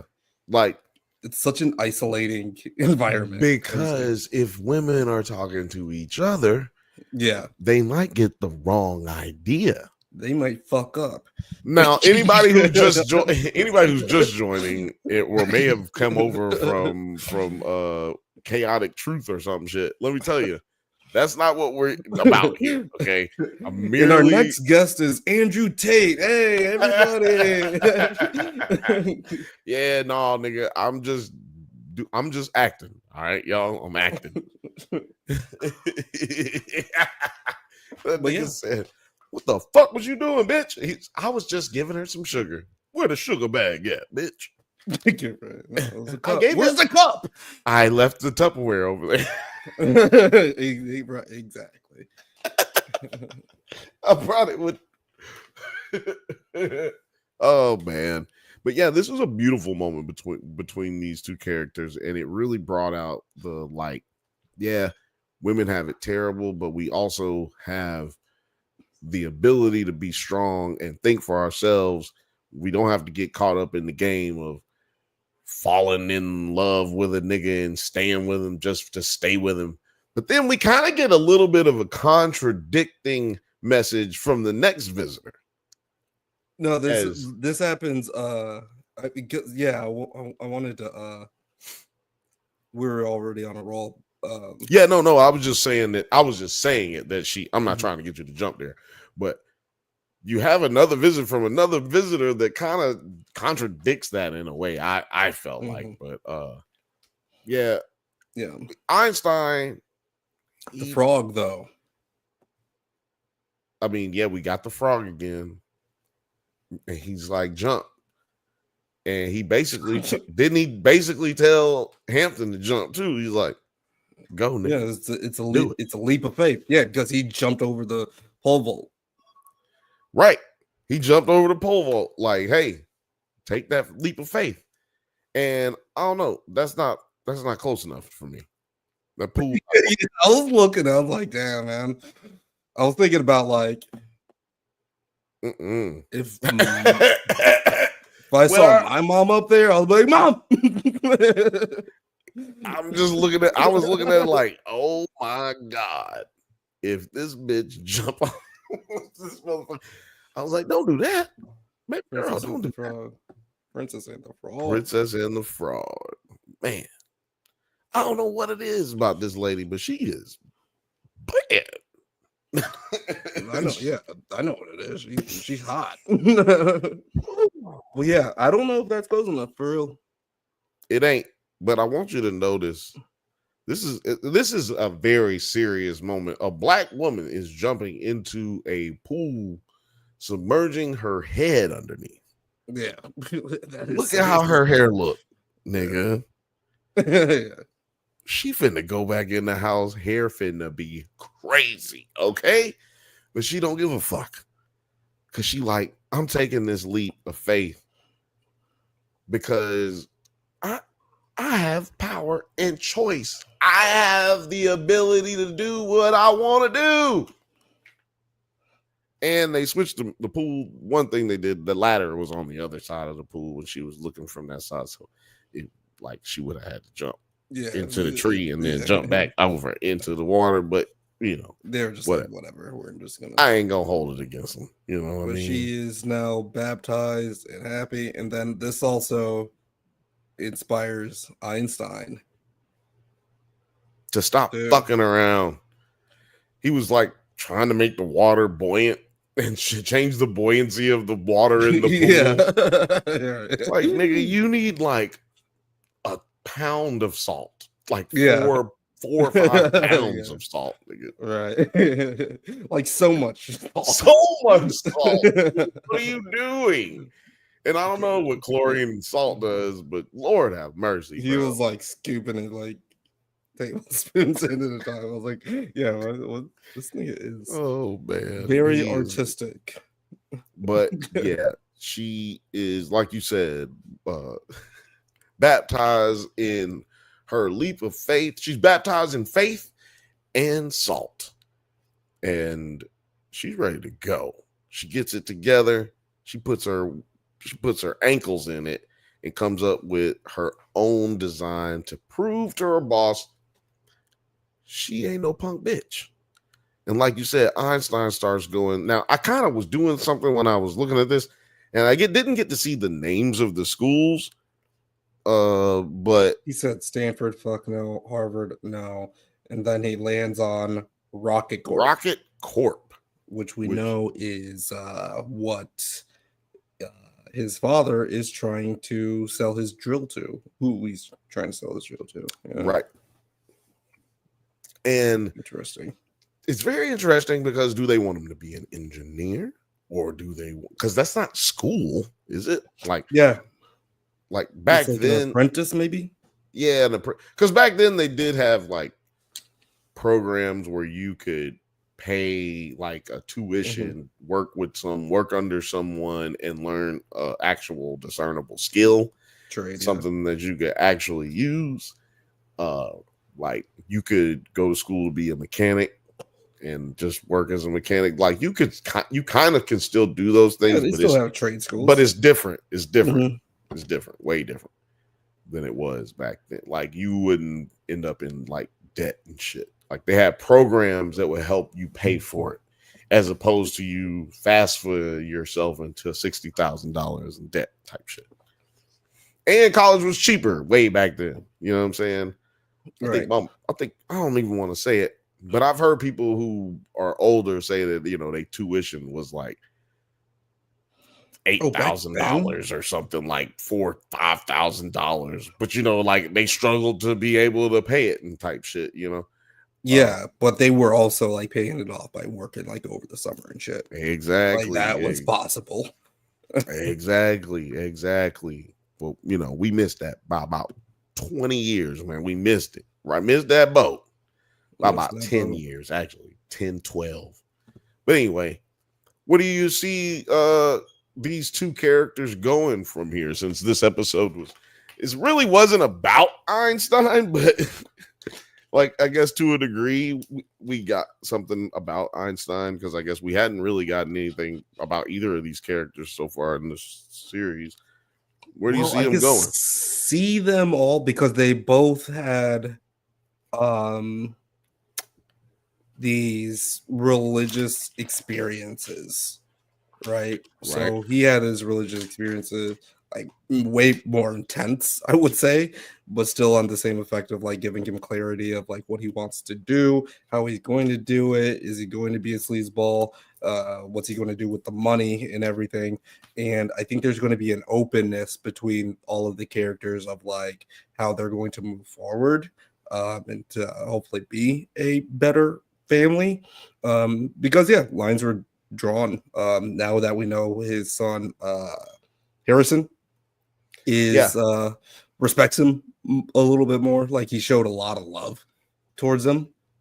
And then let's see here. Well, we also found out in this episode that he is definitely the youngest. Because remember, we couldn't figure that out. We were like, which? Because Einstein acts like a big ass kid. Yeah, he acts like little kid just playing in a sandbox. But Yeah, and so Einstein sees that his mom had that like experience, and it like rubs off on him. I thought that's what was like. It's beautiful when you think about it. It is really beautiful that he didn't need like a push from his parents. He Yeah, just needed to know that they were also on the right track, so he can start making decisions about what he wants to do, which is fantastic storytelling. true. Yeah, I never thought about it like that because he might be looking at it like, I can't leave until I know shit is good because my mom ain't good right now. Yeah, Pops just got back. Like, I don't right. know what's going on, but he ain't gonna be stressing on it because he's Einstein, right? Like, he ain't, he's not confrontational like that too. and he's kind of like, what do you call it? What do they say when he's carefree? I was trying to think of a different word for it, but yeah, he's carefree. I was trying to come up with one word for it. Man, I gotta use 2 words. I hate and so I think that when she's going to tell, they're going to be a lot stronger as a pairing when he gets back from the trip or whatever, right? And that should be happening next episode.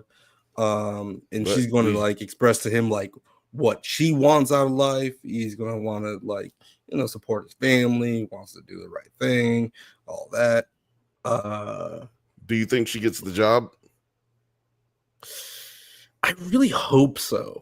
Do you think robbing the store brings something on Harris? I mean, robbing the temple brings something back on Harrison?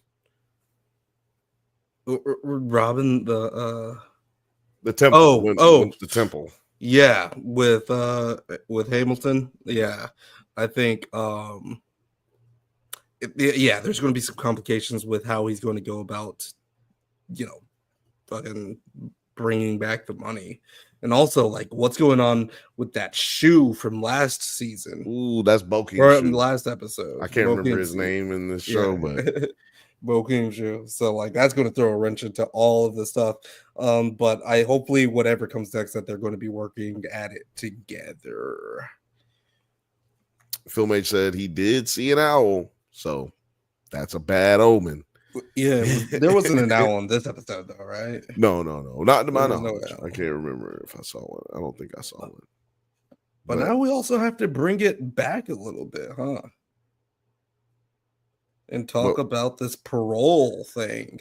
We missed the parole officer. This was my contradiction. He kind of came in with the like, no, you need to take care of that nigga. Like, yeah, that was so strange. I was like, he is projecting hard. And who's this dude? He's the parole officer for what? He's been in so many other things though. I can't remember the last thing I've seen him in. Was he in Breaking Bad? Was he? That does kind of feel right, but I can't remember. His kid. No, wait. Was he the Was he the DEA agent's partner? In Breaking Bad? Yeah. Was he the brother-in-law's partner? No, he wasn't. No. That's what I was saying. I know he wasn't him. Anyway, I don't know. We can Google it. Somebody can Google it. Somebody tell me where he was from. His kid said it smells like mom's bathroom. I was like, well, your mom would be in there smoking them special cigarettes. Why it always smell like pine cones when daddy be playing music? See, either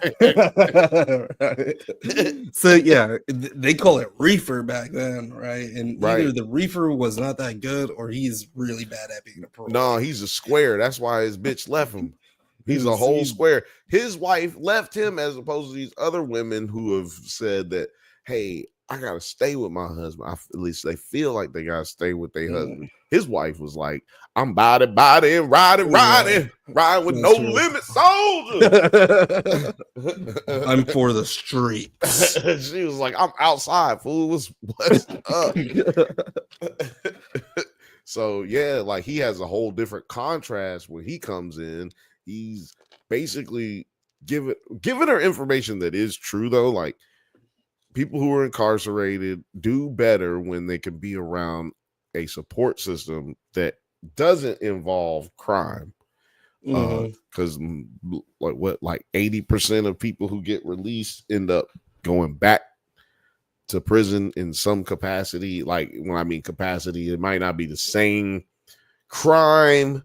It might be years and years and years later, but because of the inability to have a support system, you kind of go back to whatever it is that you was doing beforehand, or something else that you slash down on those recidivism. Right. Like, I mean, you could go, it's so many reasons you can go to prison. And there's so many ways where you can reenact those actions that got you there once you get out. So you got to make sure you get a support system so those types of people can be taken care of, man. Let's rehabilitate. This dude was interesting because, like, okay, so I've been into some trouble before in my past, and I've had an agent, come by my place years ago to be like, hey, did he do his house check like this guy did? They just came in and talked to me for a little bit, and then they left. This motherfucker, I did not ever experience anything like this. This is fucking nuts, bro. This nigga looking for a house or some shit. Can I see your bathroom? Bedroom, let me go through your closet and everything. Yeah, he went through the closet, but I can kind of understand why you would. Like, are y'all up in here with guns and shit? Are y'all up in here selling dope? Like, I can understand why they would come by. Depends on the type of offender, right? Yeah. But he is not the type of offender where it even requires any of this type of shit, right? Because not really. He is a thief, though. He is a thief. Fraud? He did get check fraud, but he been in other situations. They ain't just take him for one thing. But he got like, what we know about him is that it was he's not a violent check crime. Fraud, and he wasn't drugs. Not a violent crime, and it wasn't drugs. So this right here is quite out of pocket, especially when he's not even home. Like, this is kind of nuts. It's a bit excessive, but I do understand what he was saying. Like, hey, I got the right to come in regardless of, yeah, they do. They definitely do. I'm like, that's cool because I know that's right. But this part right here was a little bit different. He keeps commenting on the house like he really likes this house. He seems to really like Hampton. Like, he really likes these people. Exactly. That's the part where it's also like really strange. He's like, what Filmage says, I was fuming when Homeboy was making himself at home, and then, like, knowing what we know about him, he just wants to feel like he's in a loving home. Like, that was the vibe I was getting. This looks like my agent like was calling me and hitting me up. Was like, yeah, we're about to roll through. Yeah. So, it wasn't on some like whatever. And I was like, oh yeah, cool, whatever. Like, come by.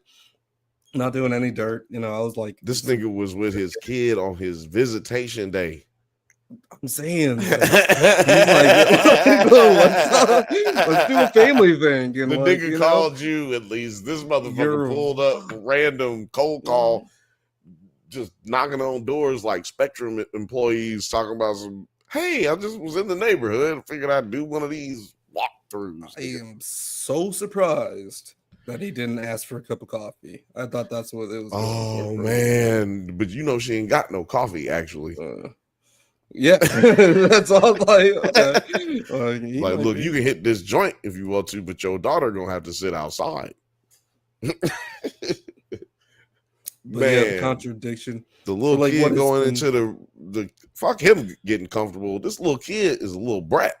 She went in the refrigerator and grabbing all the food, drinking the Kool-Aid. Yeah, she turned on TV. She went to the bathroom. She said the bathroom was broke, but then, bitch, did you take a shit? I bet you she took a shit and broke the bathroom. That's why it's broke. It's because there's 80,000 pairs of toilet tissue in there, man.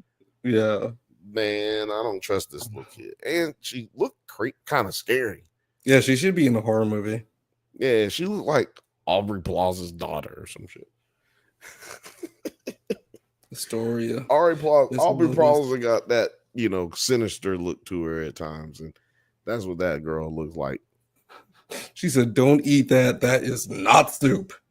And I'm like, "Oh, what? right." In that, yeah, that's a callback from the episode a couple days ago. What A callback? couple weeks. Because Einstein was like, "Hey, yeah, that stuff in the fridge that looks like soup. It's not soup. Don't eat that."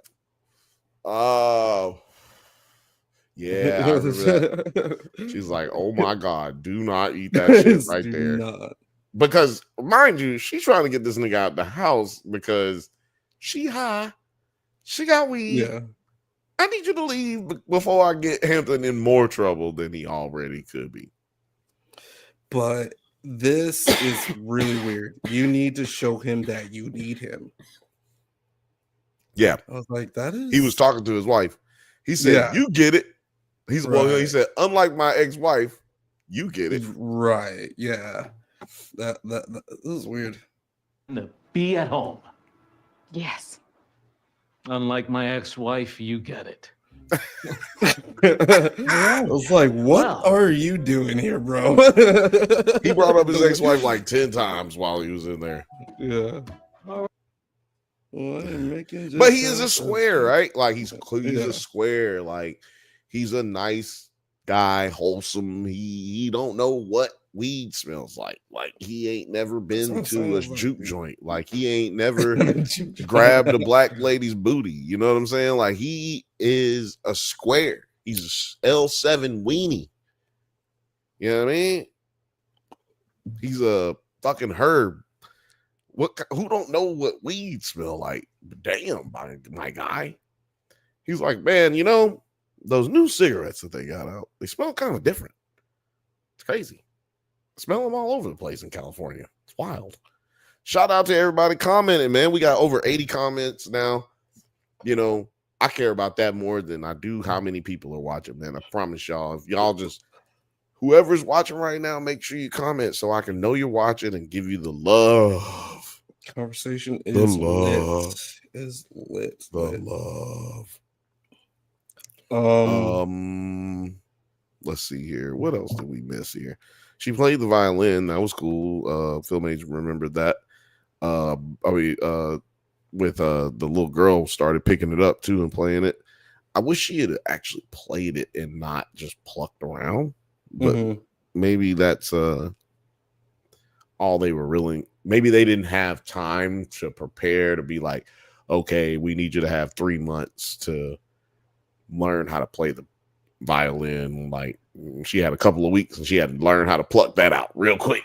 And that's all we were gonna get, But what was this thing? Because this lady is also going deranged because she said she's termites. She was waiting on Termites? the exterminator, and he was late or wasn't coming.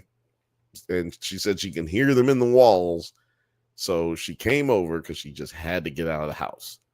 And when she left, she said, "You should get your house checked for termites. I can hear them in the walls." Crazy. Yeah. Which that's what I'm saying, man. They've both been visited, and including Coffee Lady, because this lady says she saw Coffee Lady as well. Remember that? When did she say that? When they were in the living room, and right when she walks in after this, she says, "Oh, the Coffee Lady, yeah, I see her. I see her all the time." It's like, what? Because you see, to me, it feels like she's saying that she sees her on TV. Like, oh yeah, I see. Like, it's almost like they're having these two different conversations at the same time. But I think they are having. I think that she's like, yes, I do. Right. Yeah. Let's play this a little bit. Miss Kelman's. I do. Is she here? Who? The Kelman's lady. You see her too? Well, yes, she's everywhere. TV, billboards. I can't believe my husband left me. How could Herbert write that? You don't argue with her. You just smile and have her make some coffee. See? What the fuck? Yeah, I must. But have she been doesn't like... acknowledge that she's there. But it's like almost like Shared I'm already delusion. like I see dead people and I'm not mad about it. I'm just not gonna pay Yeah. attention to them. Oh, you Shared see psychosis. the element, dude. That shit tripped me out, which makes me go back into the spiritual nature, psychedelic nature of this show. Right. 1966. That's when psychedelics was probably at its height. They're putting acid in the Kelmans. What if this is just this whole city is a science experiment for the government, and they just got mad LSD throughout the entire neighborhood? That's crazy. That would be crazy. It looks nice and awesome, but that'd be a great movie. They're all just tripping. That'd be a great movie or television show. It could be a good television show one day. But anyway, no. Yeah, I wanted to point that out because what do you think about that? Because that really just tripped me out. Yeah, I didn't even catch that the first time I watched it. And that is crazy. So, like, maybe it's also just like a feeling that she's starting to feel now because of her husband being back. And now she's like joining into that shared psychosis that like all of these other women have been going through. So she hasn't really been welcomed to the neighborhood by the other moms yet because she's had this like she hasn't felt that pressure. And she's different than them in the sense that she don't have a husband technically for like 7 years. She's like, I've been living here for 7 years. Like, what? Well, you haven't been like us though. You're not like us. You're now not you like got your husband back. We can all associate with you without our husbands thinking that we're crazy. Right. Yeah, so I think that this also is a part of that, like this psychosis, if you will, this state of like being closed in when she jumps off the roof. When she gets on the roof, this lady, I wish I could remember the lady's name. She says that there's nothing between you and the sky, which metaphorically, they're in house all day, or at least she's in house all day as a female in the 60s. But when you can go on top of the roof, there's nobody between you and the sky. I'm just up here. And it's a sense of freedom. So when she jumps into the pool, it's a sense of like getting rid of this bitch off you, getting this coffee lady up off me, man. I don't need no coffee lady. I need to get this project done. Because she was really just procrastinating throughout the day. When she wasn't talking to somebody that was interrupting her, she was just like getting high and like procrastinating, just looking at it, not doing it, thinking too much, you know? What if I get rejected? What if he's like, I don't think you got the talent. You just a secretary. Like, jumped off that thing, washed away all of that, got out of that pool and started immediately getting it together. And it immediately, when that happened, it reminded me this is only like a 28-minute, 25-minute show. Like, because I was like I always feel like I'm getting into this show like without having to ask questions like, what?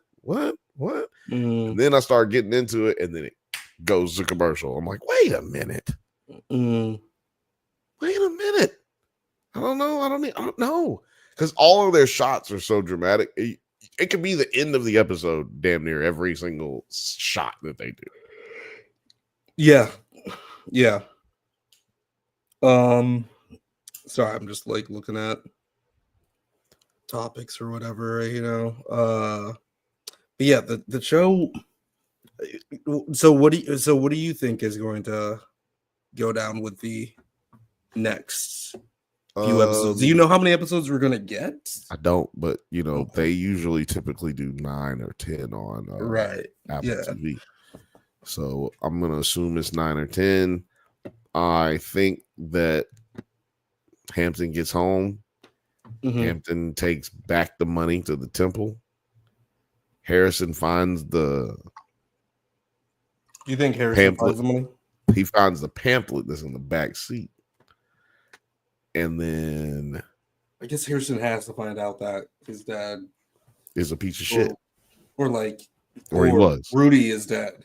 Because he doesn't know that Rudy is dead.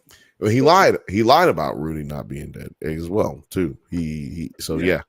Well, he lied, but he didn't lie to Harrison. He was lying to this nigga who was threatening his life, which I feel is very fair. If someone is trying to kill me, I reserve the right to lie to them. And that's a fact. But what was I saying? Damn, I can't remember what I was saying.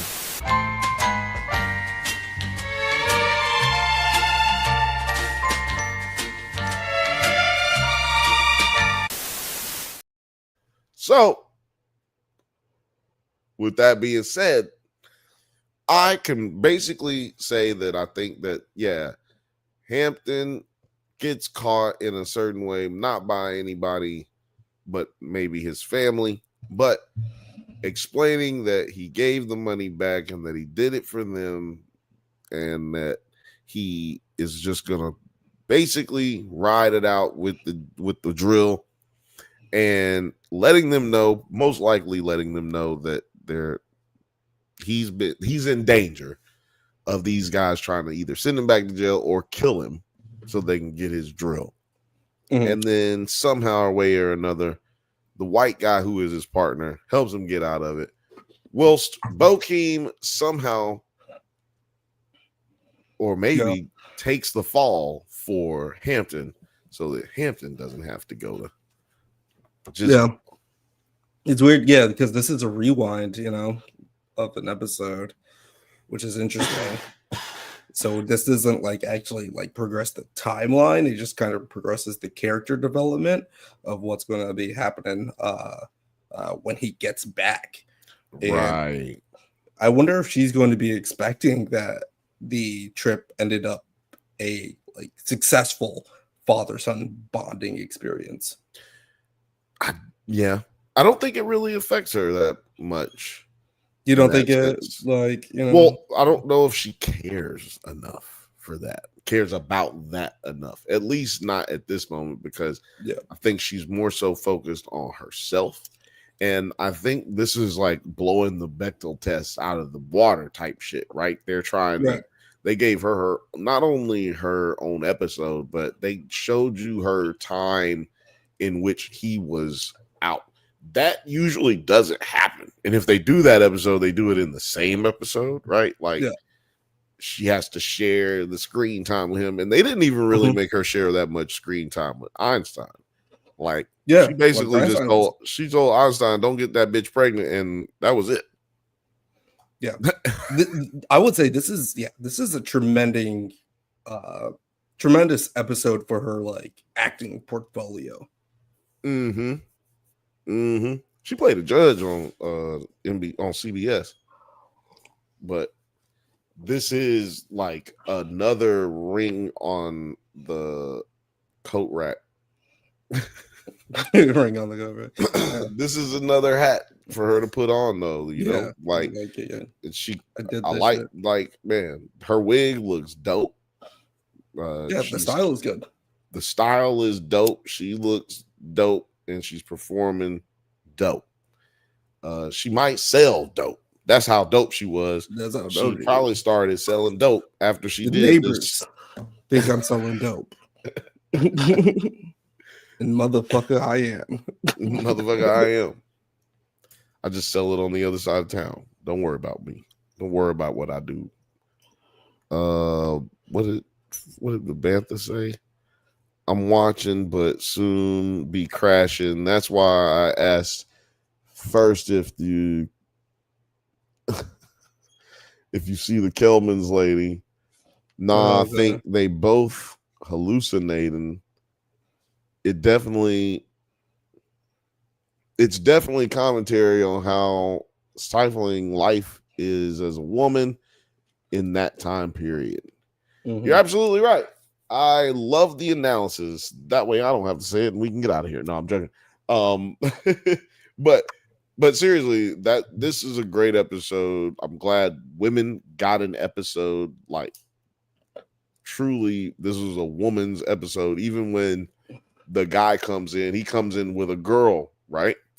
Like, there wasn't a moment where there wasn't women in this episode, which is a not only a refreshing thing, but it was an impressing thing, because it's impressive because of how, like, again, like, since they're not doing like, oh, you're a black woman, they're doing you're just a woman. And it's like kind of refreshing because they could have easily taken it there with the neighbors and everything. Like, oh yeah, your husband went to prison and all of this shit. Like, so much stuff that they could have used for like the black lady stereotype, and they did not even try to go there. And they still made a banger of an episode with that commentary involved. Feel the blackness. That's what I'm saying though. Like you said, like they haven't done it, but you feel like it's going there. And then it really doesn't. But at the same time, you can just feel the blackness because they black. You don't have to always be reminding niggas that is black. Yeah. Be black. And everybody knows our culture because everybody knows our culture because they in it, because they do it. Everybody loves our culture until they go to work, right? And then when they get off work, they're like, yeah, I'm going to the club. You know, they talk different and everything. White people have code switching now, right? Because they are immersed in our culture. We don't have to make a black show or a black movie. We just have to have a black person in it, or, you know, or black people and depict them, because we are all the same. We do have the same family dynamics as others, as other whites,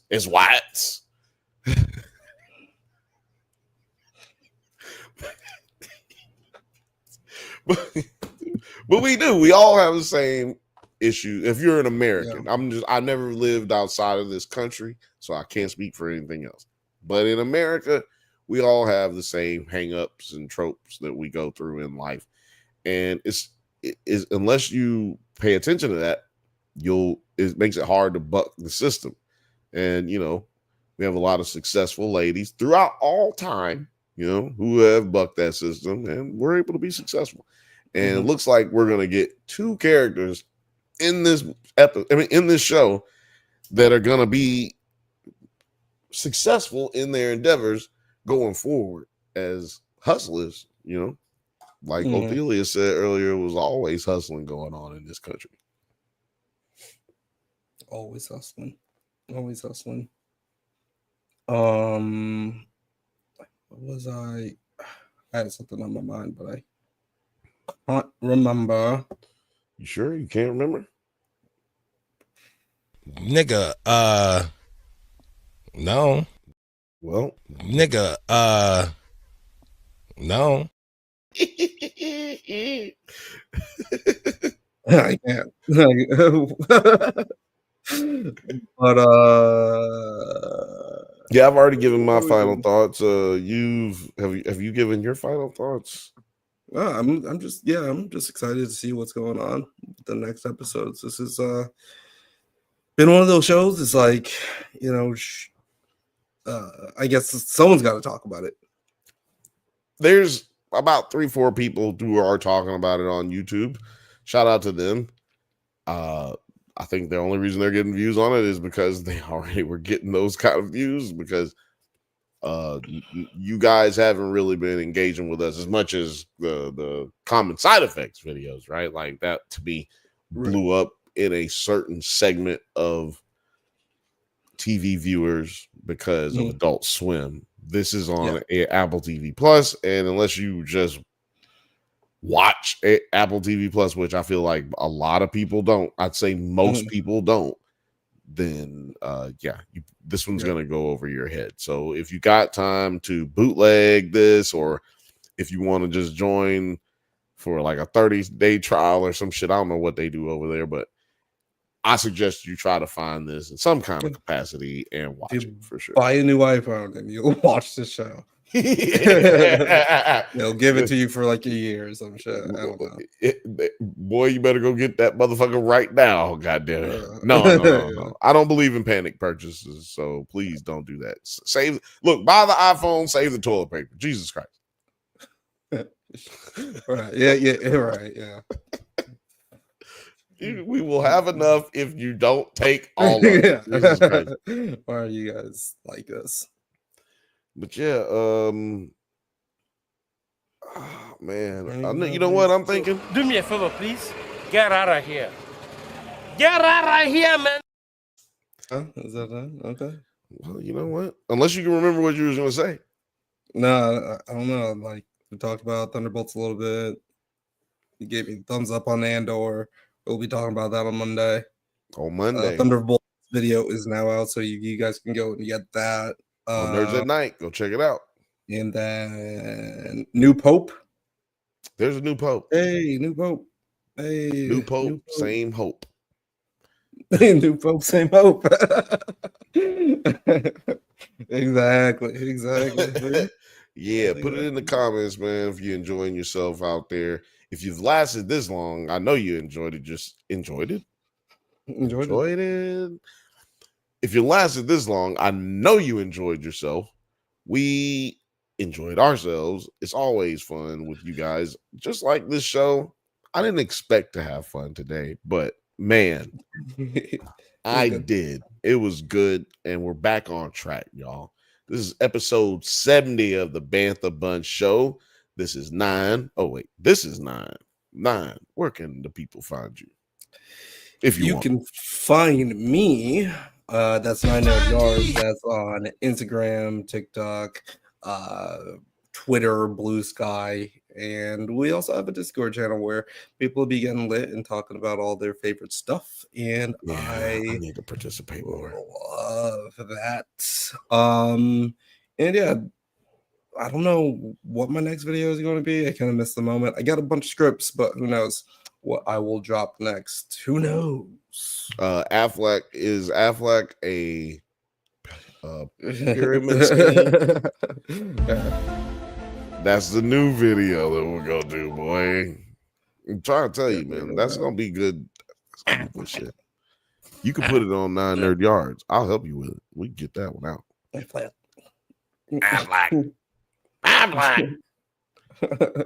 Shout out to everybody who commented. Y'all got to 90 comments today, man. 90 comments. Y'all really knocked it out the park. Let's get to 100 next week, and I'm gonna give out a t-shirt. Let's get to 100 next week. We'll do a random selection of the comments. We get to 100 comments, and we'll give away a t-shirt. How about that, y'all? And you know, y'all can just type 1. Like, let's get the comments up to 100. Deserves a t-shirt or Thelius.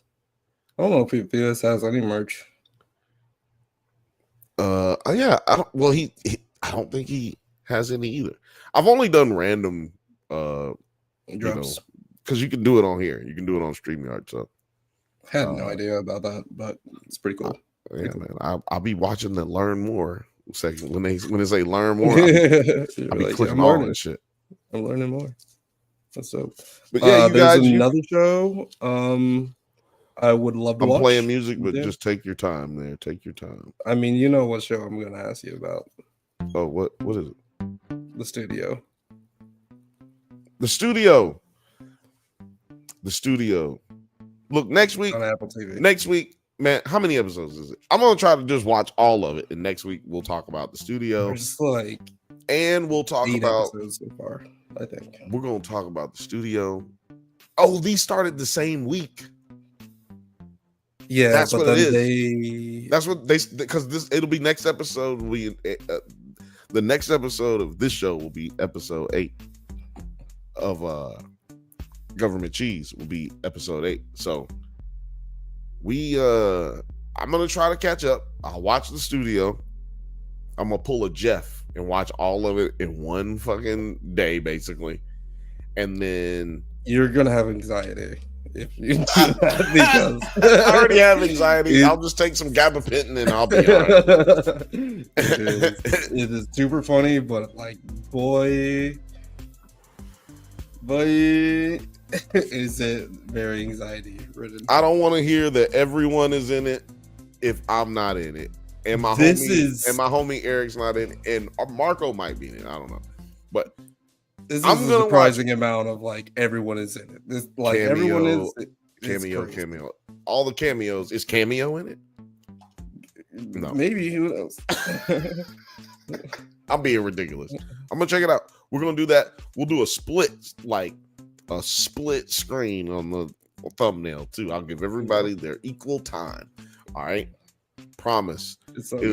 It'll be a big deal. So make sure you're here next week, 7:15 p.m. Pacific time. If I'm late, it's 7:20 Pacific time. You can also find me on the Drunk Banthas channel and Nerds at Night channel doing the Drunk Banthas podcast every Monday at 8:15 p.m. Pacific time.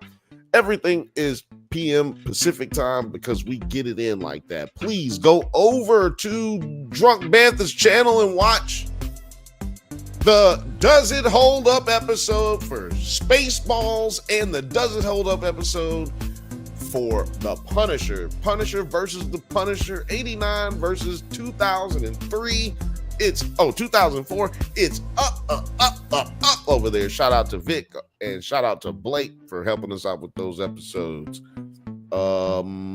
Yeah, that's all the things I have to drop. You can go ahead and hit the link in the bottom for the merch and any other damn thing that's down there. Hopefully some timestamps if I'm not too lazy. But I've loved having you here. We've loved seeing you.